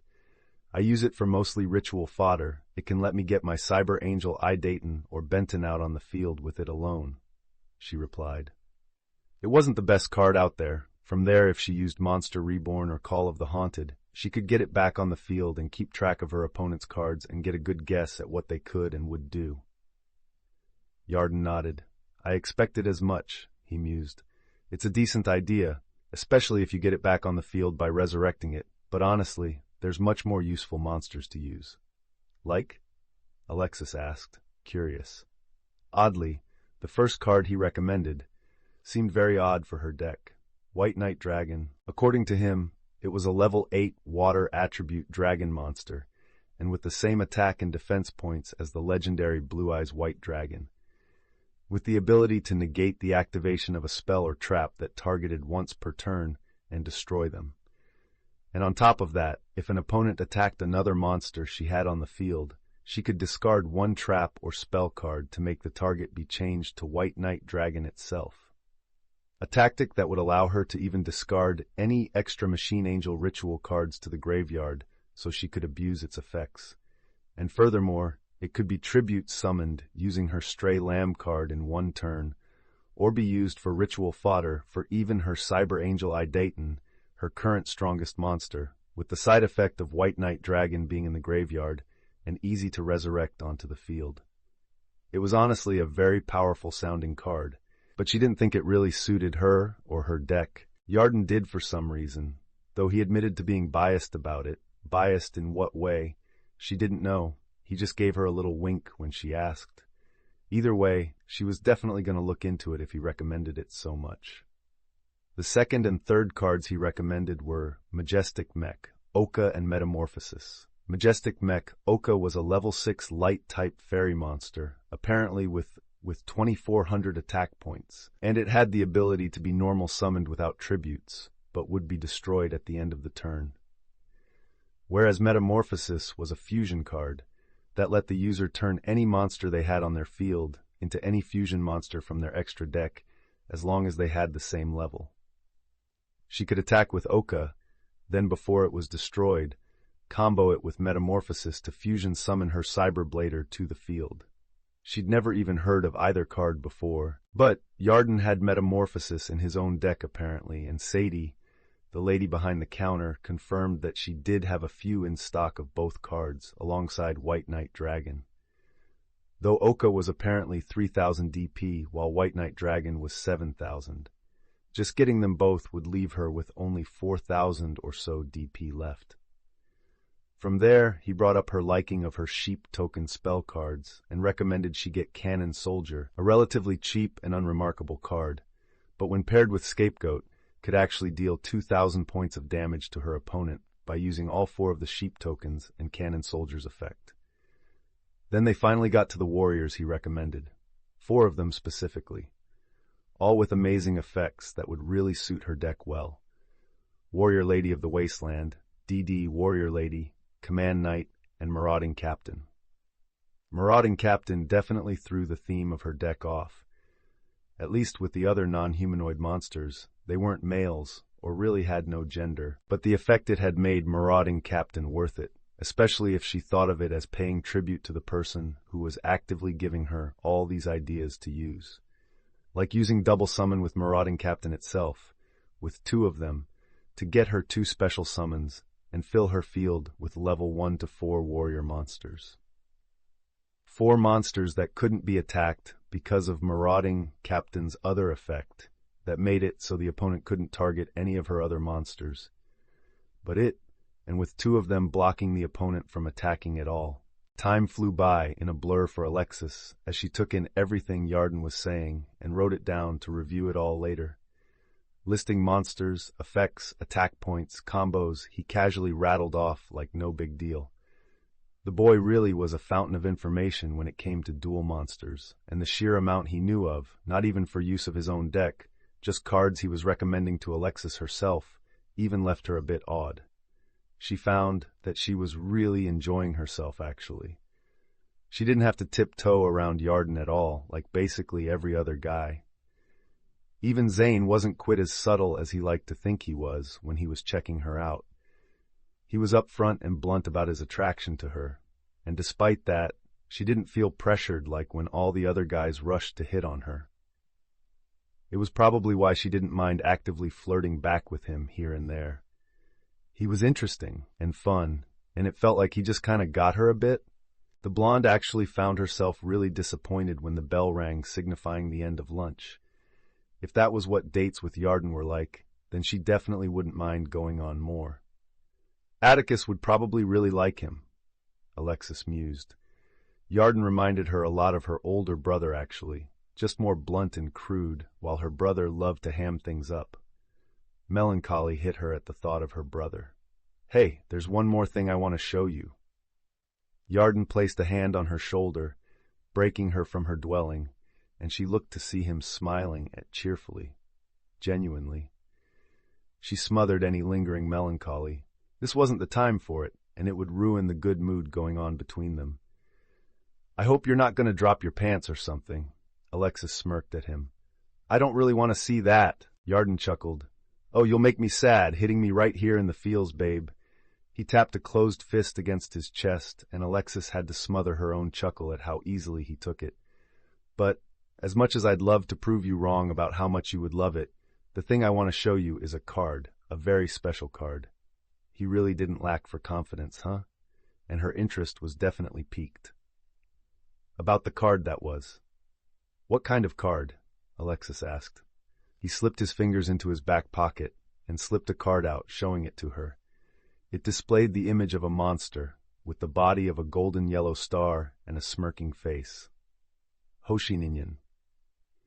A level 2 light attribute fairy monster, with 500 attack points and 700 defense points.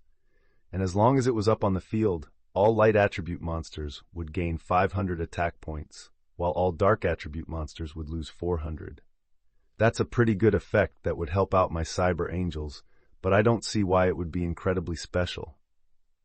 Alexis mused as she looked the card over. So what's so special about it, and why do you want to show me it? Alexis wondered, giving the boy an odd look. Well, I want to give it to you, Yarden replied, but weirdly his gaze was incredibly serious. But I'm only going to give you it if you make me a promise, to treat this little guy well and use him in your deck. A gift? Alexis blinked before smiling at him. You don't need to do that. But of course I'm going to treat any card you give me well. I wouldn't treat a gift from my friends badly. It looks pretty useful, but why do you want me to use it? Well, you're not the type to lie about something like this. Yarden sighed and gently grasped her hand before placing the card in her palm. Alexis blinked as she felt a jolt run up her spine. As for why? Well, let me just say this. In the future, this card will go a long way to making sure you don't get run over by bullshit and let you go further than you ever could without it. Alexis was so lost. Okay? She wasn't sure at all what he meant, but it felt important, and he happily helped her out and gave her more than she could have imaged when she asked for a few little tips to use with her deck and cards to get. But if he said it was really that important, she'd take his word for it until proven otherwise. Great.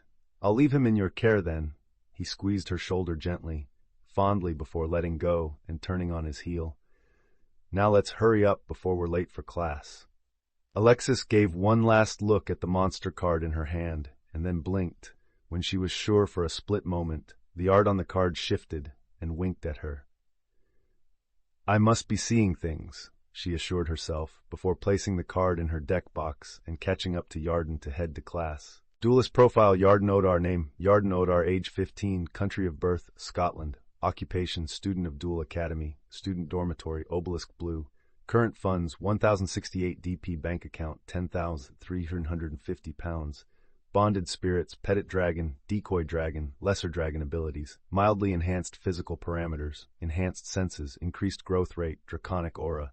Dex, Dragon Spirit, Chapter 10. Well now, isn't this a surprise? Kaiba-man snorted, crossing his arms over his chest and staring imperiously up at the large serpentine dragon floating above him. It's been a while since I've saw you. What brings one of you well-dwellers here? Former well-dweller. Serpent Knight Dragon correctly with a snort of derision. Oh, you finally decided to get off your scaly rear and do something then? Kaiba-man chortled, before pausing and eyeing the dragon thoughtfully. No, that's not it. Now that I give you a look over, I can sense it. A connection, a strong one too, to a duelist. Someone actually picked a third-rate monster like you up. Still better than trash like you who can only borrow the strength of a true powerful beast, Serpent Knight Dragon retorted, eyes narrowing.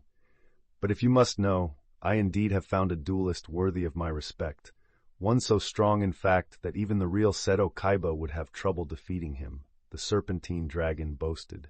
He was very familiar with Seto Kaiba.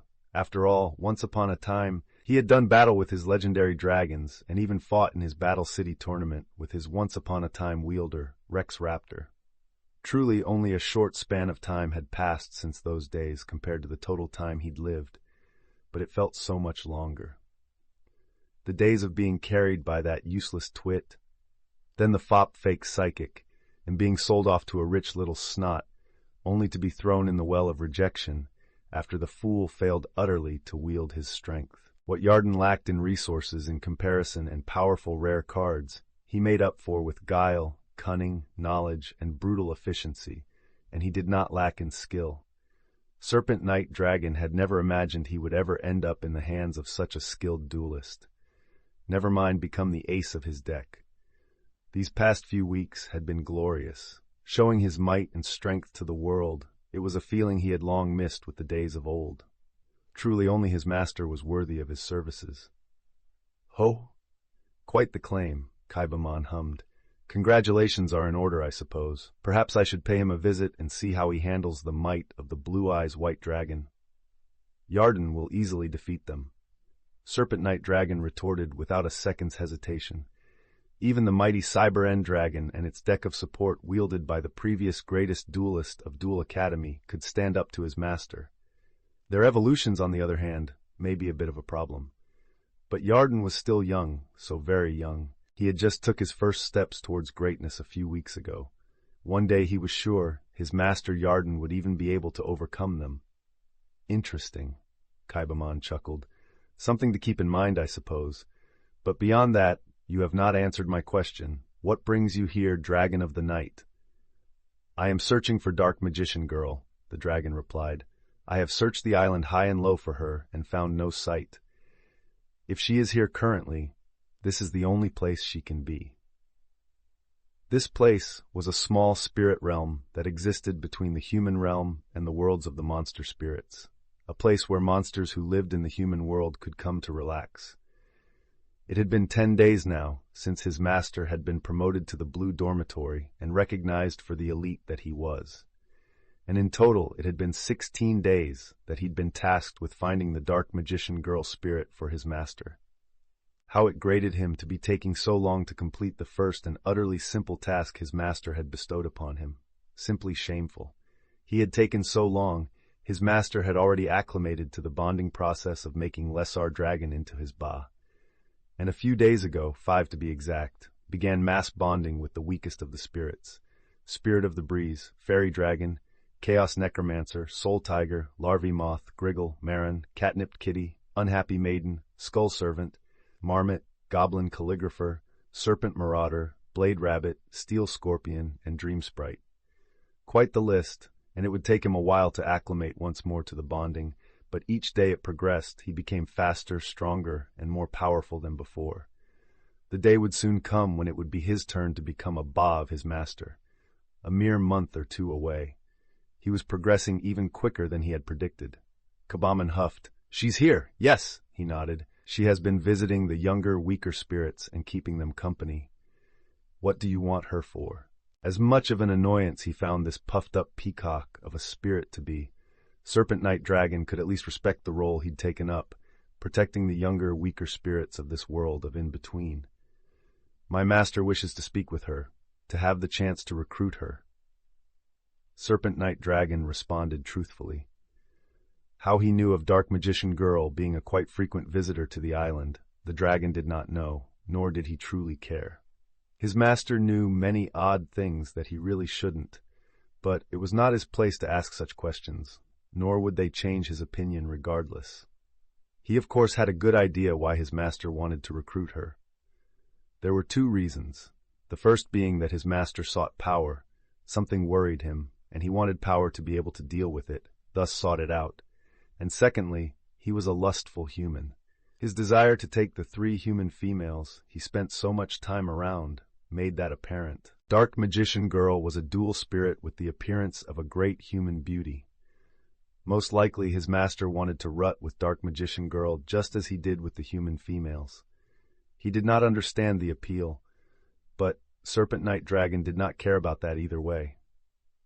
If his master wanted to meet Dark Magician Girl and try to recruit her, then that was what he would make sure came to pass. Something seems a bit off here, Kaibaman mused, before shrugging a moment later.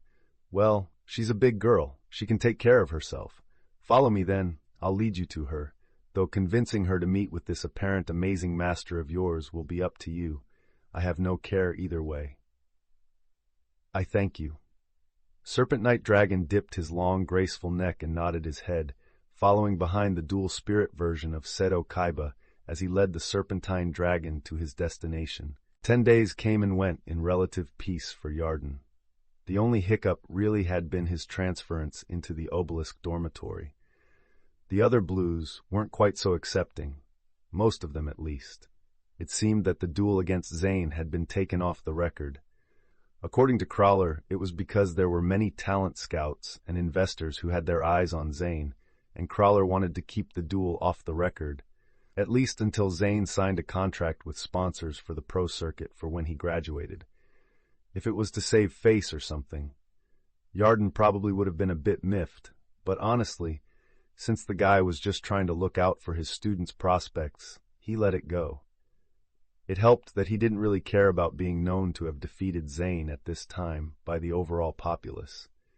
The important people knew, after all, Zane himself, the teachers, and his 3 favorite eye candies in Alexis, Jasmine, and Mindy. And Crawler had made sure to explain to any complainers that his promotion to Obelisk Blue was legitimate, both with how high he scored on the exams and his frequent easy defeats of many in Obelisk Blue. And that, if Yarden did not belong in the Obelisk Blue dorm, what did that say about all those he had scored vastly higher than and easily defeated day after day? Even made a snide little comment about how they should be in Slifer then. It got the main complainers to shut their asses up, not wanting to draw those labels to themselves. It didn't mean, though, that they were content to let things go. 2 or 3 of them challenged him to duels a day. He didn't even need to go out searching for them. They came to him. Yarden sighed, leaning back on the large, comfortable green couch within his dorm. This is going to take a while, he mused. Spread out on the glass table in front of him were a variety of cards from his collection, most of spirit card, not within his main deck, spread out beside them. He'd been at it every night for the past week, trying to build a series of decks to let him use the monsters. But there were honestly just too few of them, especially with how only a few of them could work well together in a theme deck, even with the extra cards he'd picked up from drawing sandwiches at the card shop. He'd refrained from buying anything, since he was waiting on the Dark Paladin card arriving that Sadie put an order out for, and he'd need enough to buy it. He'd gotten 10 cards in total: Serial Spell, Flint, Graceful Charity, Royal Decree, Pyramid Turtle, Hyena, Rescue Cat, Spell Absorption, Refusion, and Forced Ceasefire. There were some pretty good cards in there, but not enough to cover up for the glaring lack of synergy between his spirits. Any ideas? He turned to his left, eyeing the orange-haired slip of a girl in a tattered blue dress sitting on the couch beside him with room to spare. Like, seriously, the couch was semicircular and over 10 feet long. The room itself was something right out of a 5-star hotel penthouse, 50 feet by 50 feet, a huge king-sized bed, a 60-inch television straight across from the couch. The Slifers got a crappy PC per room, whereas this room came with a top-of-the-line laptop. The freaking television even had cable. He even had expensive glass doors that led out to a sprawling, immaculately designed balcony. No, sorry. Unhappy Maiden shook her head, a small smile on her face. Well, that much was expected. She wasn't much into it at all. Honestly, she just seemed happy to be included. You know, Master, you don't need to try so hard to make separate decks to include us all. Dreamsprite pitched in, the nude, curvy, blue-skinned, orange-haired spirit lazily floating in the air above him. You're stressing out too much thinking of ways to include us. We won't blame you for maining the deck you've already made. You should just use us as you did before, and use the dragon deck you made for important fights. Maybe switch 1 or 2 of us in here and there if we fit for who you're dealing. This room was so much bigger than his old one back at the Slifer Red dorm. As such, he could freely let his spirits out and about as much as they wanted without crowding the room. Honestly, most of them were out and about right now. Catnipped Kitty, Blade Rabbit, and Marin were curled up on his bed. Larvae Moth was actually coiled around the lamp for some reason. Petite Angel, Marmot, and Griggle were playing what he assumed was tag. Skull Servant was on his laptop, while Goblin Calligrapher sat on the desk beside the purple-clad skeleton monster and drawing on a piece of paper. Petite Dragon, Baby Dragon, Decoy Dragon, and Fairy Dragon were all outside on the balcony, fighting in the air and having a blast, and the balcony was actually big enough for both of his winged dragons to snooze under the stars and night sky. Lesser Dragon was sleeping as well, curled up in the corner of the bedroom. Really, beyond fighting, his dragons sure did love sleeping. Relinquished wasn't out and about. Despite appearances, it was quite the shy monster and preferred to stay in its card most of the time. And sadly, Hausanri was just too big to be out and about in the immediate vicinity, and Serpent Knight Dragon was out once again searching for Dark Magician Girl. Think so? Yarden bit his lip. I made you guys a promise, remember, that I wouldn't be like those idiots that couldn't see your worth. I know, and we love you for it, Master. Dreamsprite giggled, flapping her orange wings and lazily gliding down to land on his lap. He tensed slightly for a second, drawing another giggle from the blue-skinned beauty before relaxing. But just because you can't find ways to use us right now, doesn't mean you're breaking your promise to us. It's enough to use us casually like you did before, and that you know our worth. Agreed, an airy voice said, before two lithe green arms wrapped around his neck and blue hair appeared in his vision as Spirit of the Breeze rubbed her cheek gently against his own. All things considered, I prefer just being with Master over dueling anyway. Well, if you guys say so, Yarden replied, letting loose a sigh of relief and relaxing into the couch. I could definitely get used to this, I admit. He chuckled, eyes drawn to the nude blue-skinned spirit in his lap. She wasn't anywhere near as bodacious as Alexis, Jasmine, or Mindy. She was more svelte in build, but that didn't make her slight curves at all unappealing, and the exotic blue skin made her even more beautiful. Dreamsprite giggled again and gently grasped one of his hands, lifting it up to cup one of her small breasts. Well, if Master wants, I don't mind giving you some relief.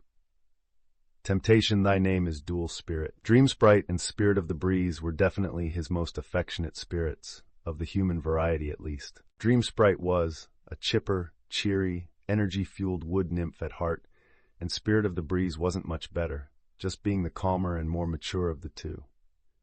Well, if you're offering.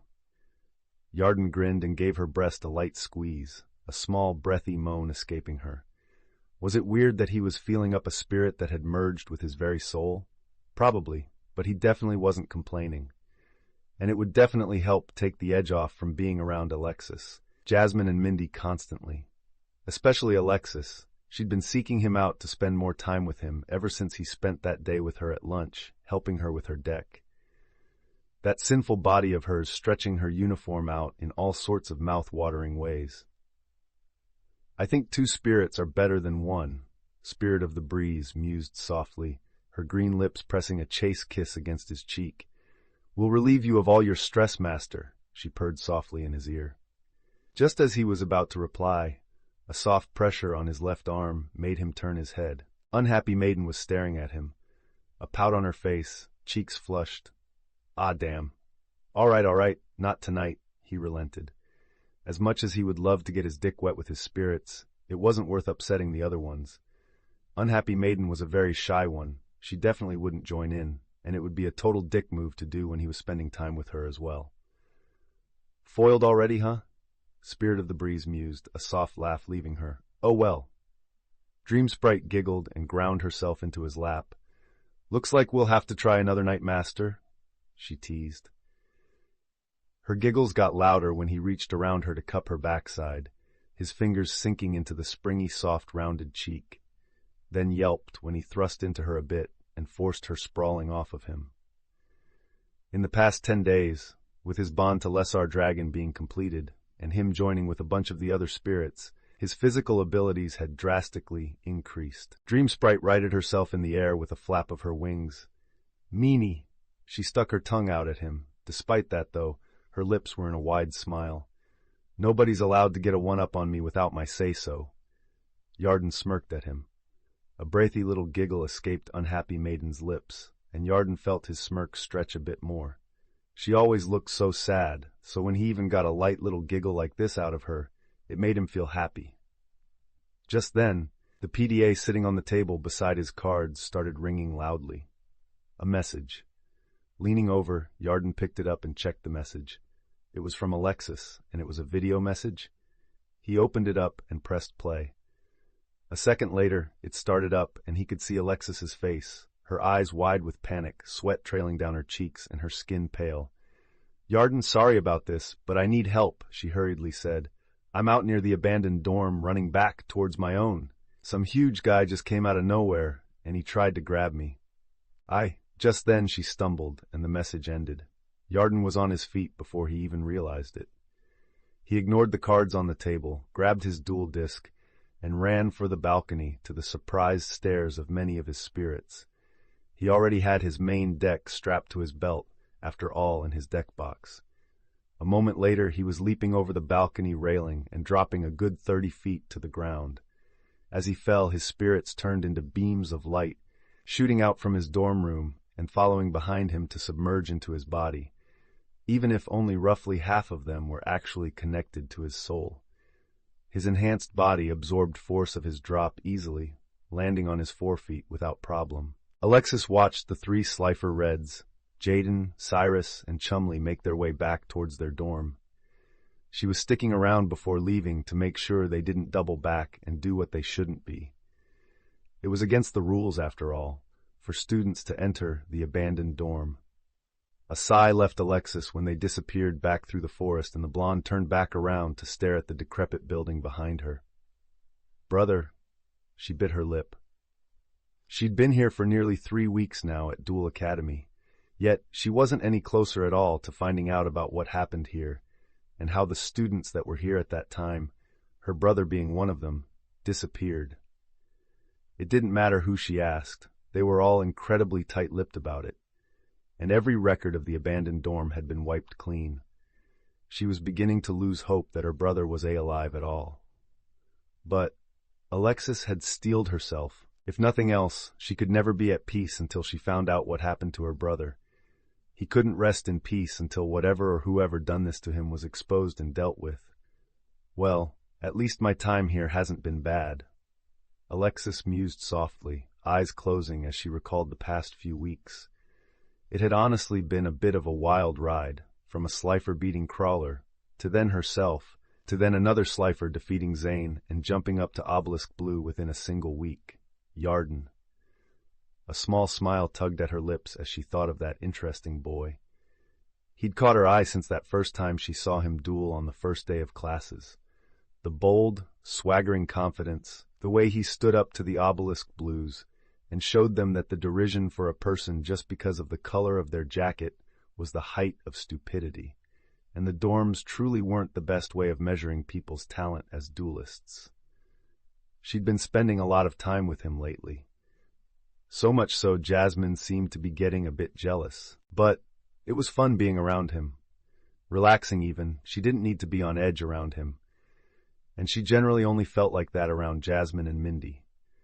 Eating together, chatting about cards, decks, and duels, learning from the combos and plays he just casually dropped as if they weren't important, even just shooting the breeze and idly talking about whatever came to mind.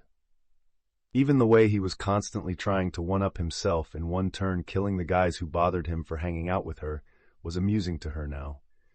Yesterday, even for instance, he one turn killed someone using his Petite Dragon by using Gift of the Martyr to give it 5-headed dragon's attack points. He was bold as brass and had a crude yet flamboyant way of going about things that she was sure her brother would just love. Considering how much he loves flirting with me, Jasmine and Mindy, they'd probably connect well on that too. She snorted a little in amusement. Her brother and Yarden were cut from the same cloth that way, and things had been going so well for her lately as well. She'd finished making the tune-ups to her deck from Yarden's advice just 3 days ago. She'd spent all her DP and dueled quite a lot to earn more for the rest of the cards needed. And her deck had definitely become more powerful.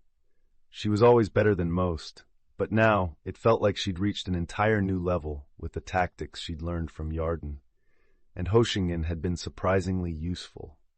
She always drew it at the best possible moments for empowering her light monsters or weakening dark monsters. "Well now, I don't think girls like you should be out alone at this time of night." A deep, intimidating voice suddenly spoke up from behind her, breaking Alexis from her thoughts.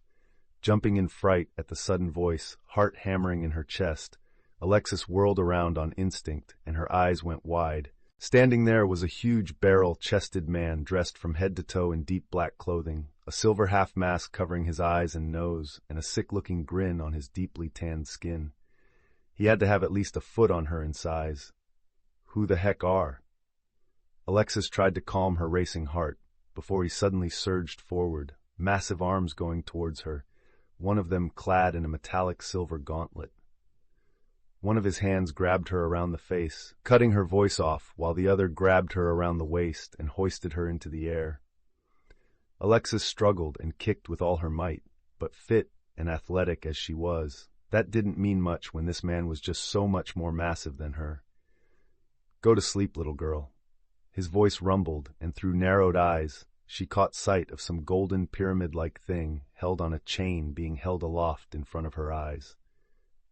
At that moment, though, blinding golden light suddenly appeared out of nowhere, and despite how bright it was, it didn't hurt Alexis' eyes at all. The man attacking her, however, let loose a roar of pain, letting go of her and stumbling back to clutch at his eyes. "What the hell is this?" he demanded.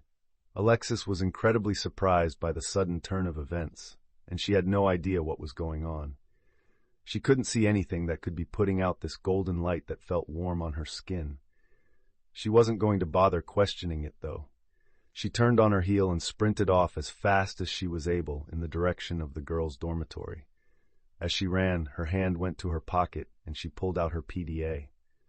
Her first thought was the boy she'd just been thinking about.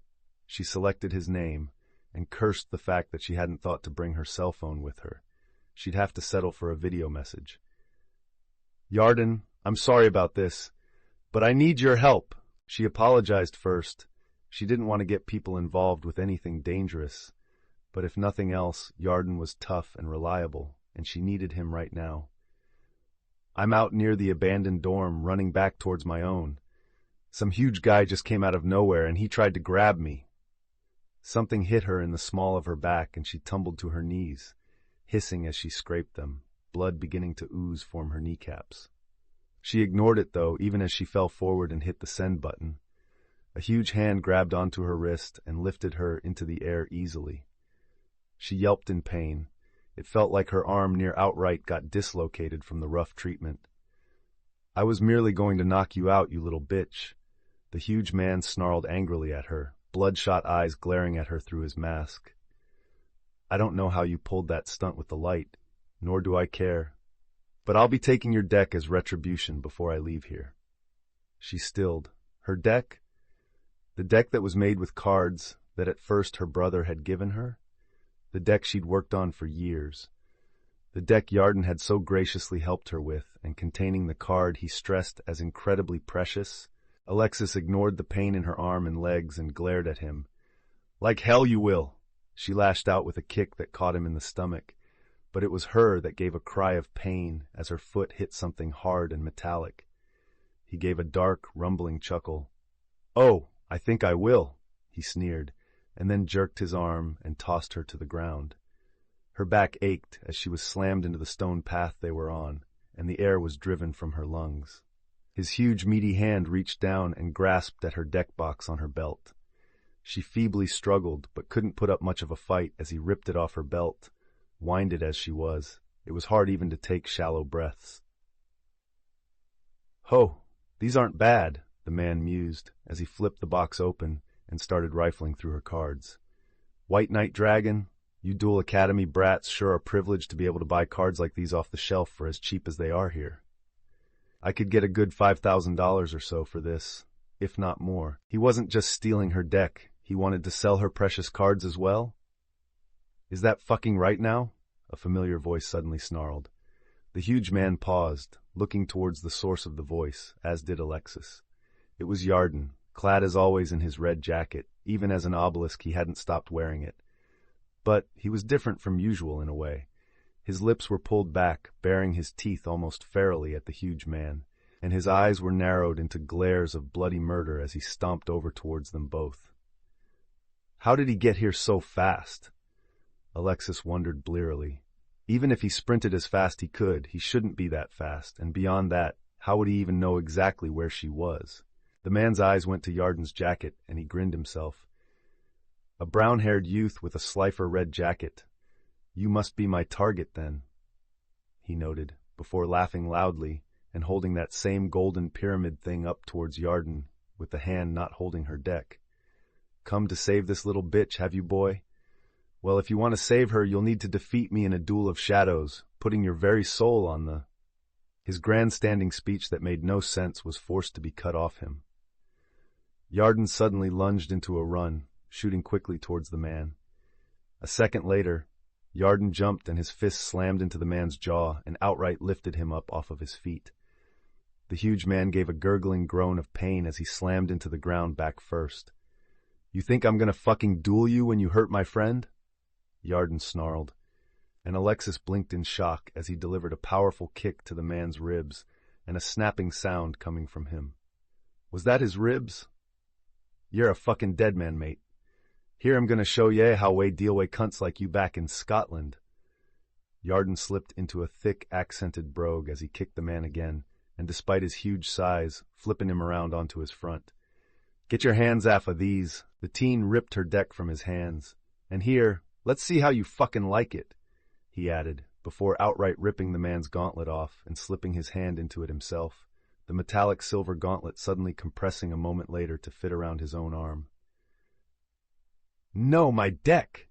The man wailed and struggled to his knees and tried to waddle away on them, glaring over his shoulder at Yarden. "Gee, give it back! Do you know who you are dealing with?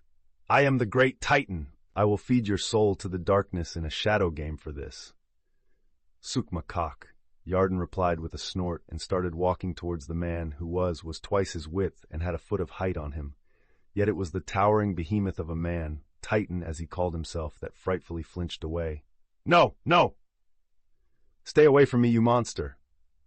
Titan wailed and grabbed the golden pyramid hanging around his neck and lifting it up. It flashed with light, and a rolling mist seemed to erupt from it, hiding him from view. Yarden stopped in place, giving it a wary look, before growling, "If I ever see you anywhere near Alexis again, you're fucking dead! You hear me!" He suddenly roared loudly, and she understood a moment later as the light and fog disappeared, to show Titan completely gone without a trace. A shuddering breath escaped from her mouth, and Alexis felt some of the tension and the fear drain out of her. Yarden sighed, the aggression leaving his posture, and he turned towards her.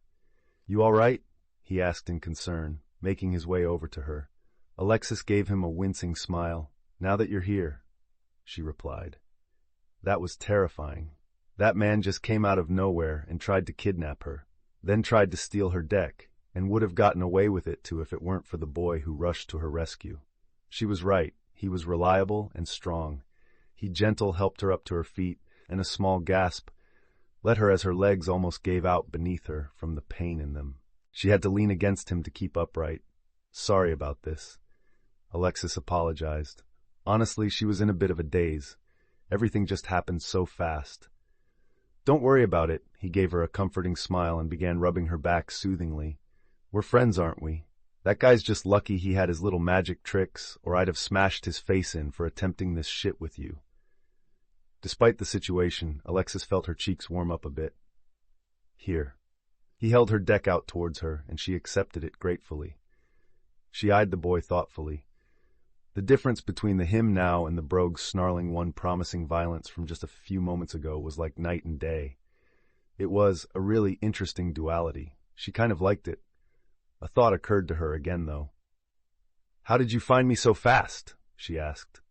He quirked an eyebrow at her, before chuckling. "Well, I told you that card I gave you would protect you from bullshit, didn't I?"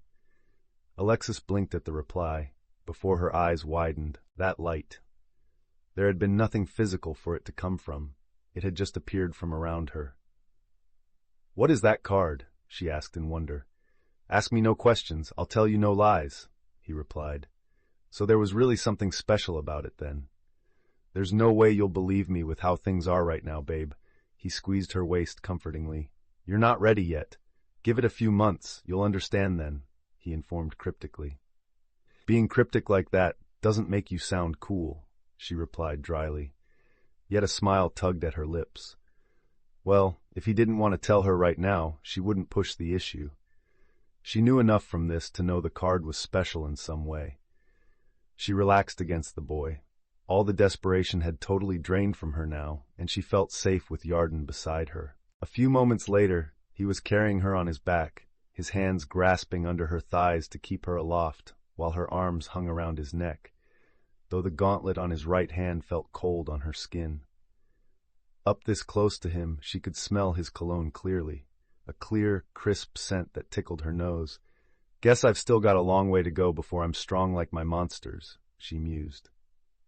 She noticed then, as she hung her head over Yarden's shoulder, that there was a wide smile on his face. "What's got you so happy?" Alexis wondered. He chuckled.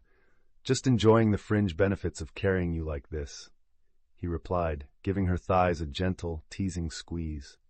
Oh, he was just enjoying having her pressed up against him? Well, wasn't he easy to make happy? Alexis tightened her grip on his shoulders a bit and pressed her breasts into his back a bit more, her lips curving a bit when she felt his spine straightening a bit at the action. "You're such a horn dog." A laugh of amusement escaped her. "That I am."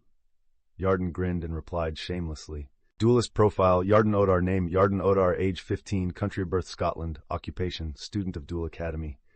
Student dormitory, Obelisk Blue. Current funds, 8,730 DP. Bank account, £10,350. Bonded spirits, Pettit Dragon, Decoy Dragon, Lesser Dragon, Spirit of the Breeze, Fairy Dragon, Chaos Necromancer, Soul Tiger, Larvae Moth, Griggle, Outstanding Dog Marin, Catnipped Kitty, Unhappy Maiden, Skull Servant, Archfind, Marmot of Nefariousness, Goblin Calligrapher, Serpent Marauder, Blade Rabbit, Steel Scorpion, Dream Sprite abilities, massively enhanced physical parameters, enhanced senses, increased growth rate, Draconic Aura, enhanced endurance, enhanced recovery rate, enhanced dexterity, enhanced bone durability, enhanced healing factor, enhanced reflexes, enhanced agility, enhanced flexibility, magic resistance, dex, dragon spirit. That's it for this video. If you enjoyed it, please like and subscribe. Also check out other content on the channel.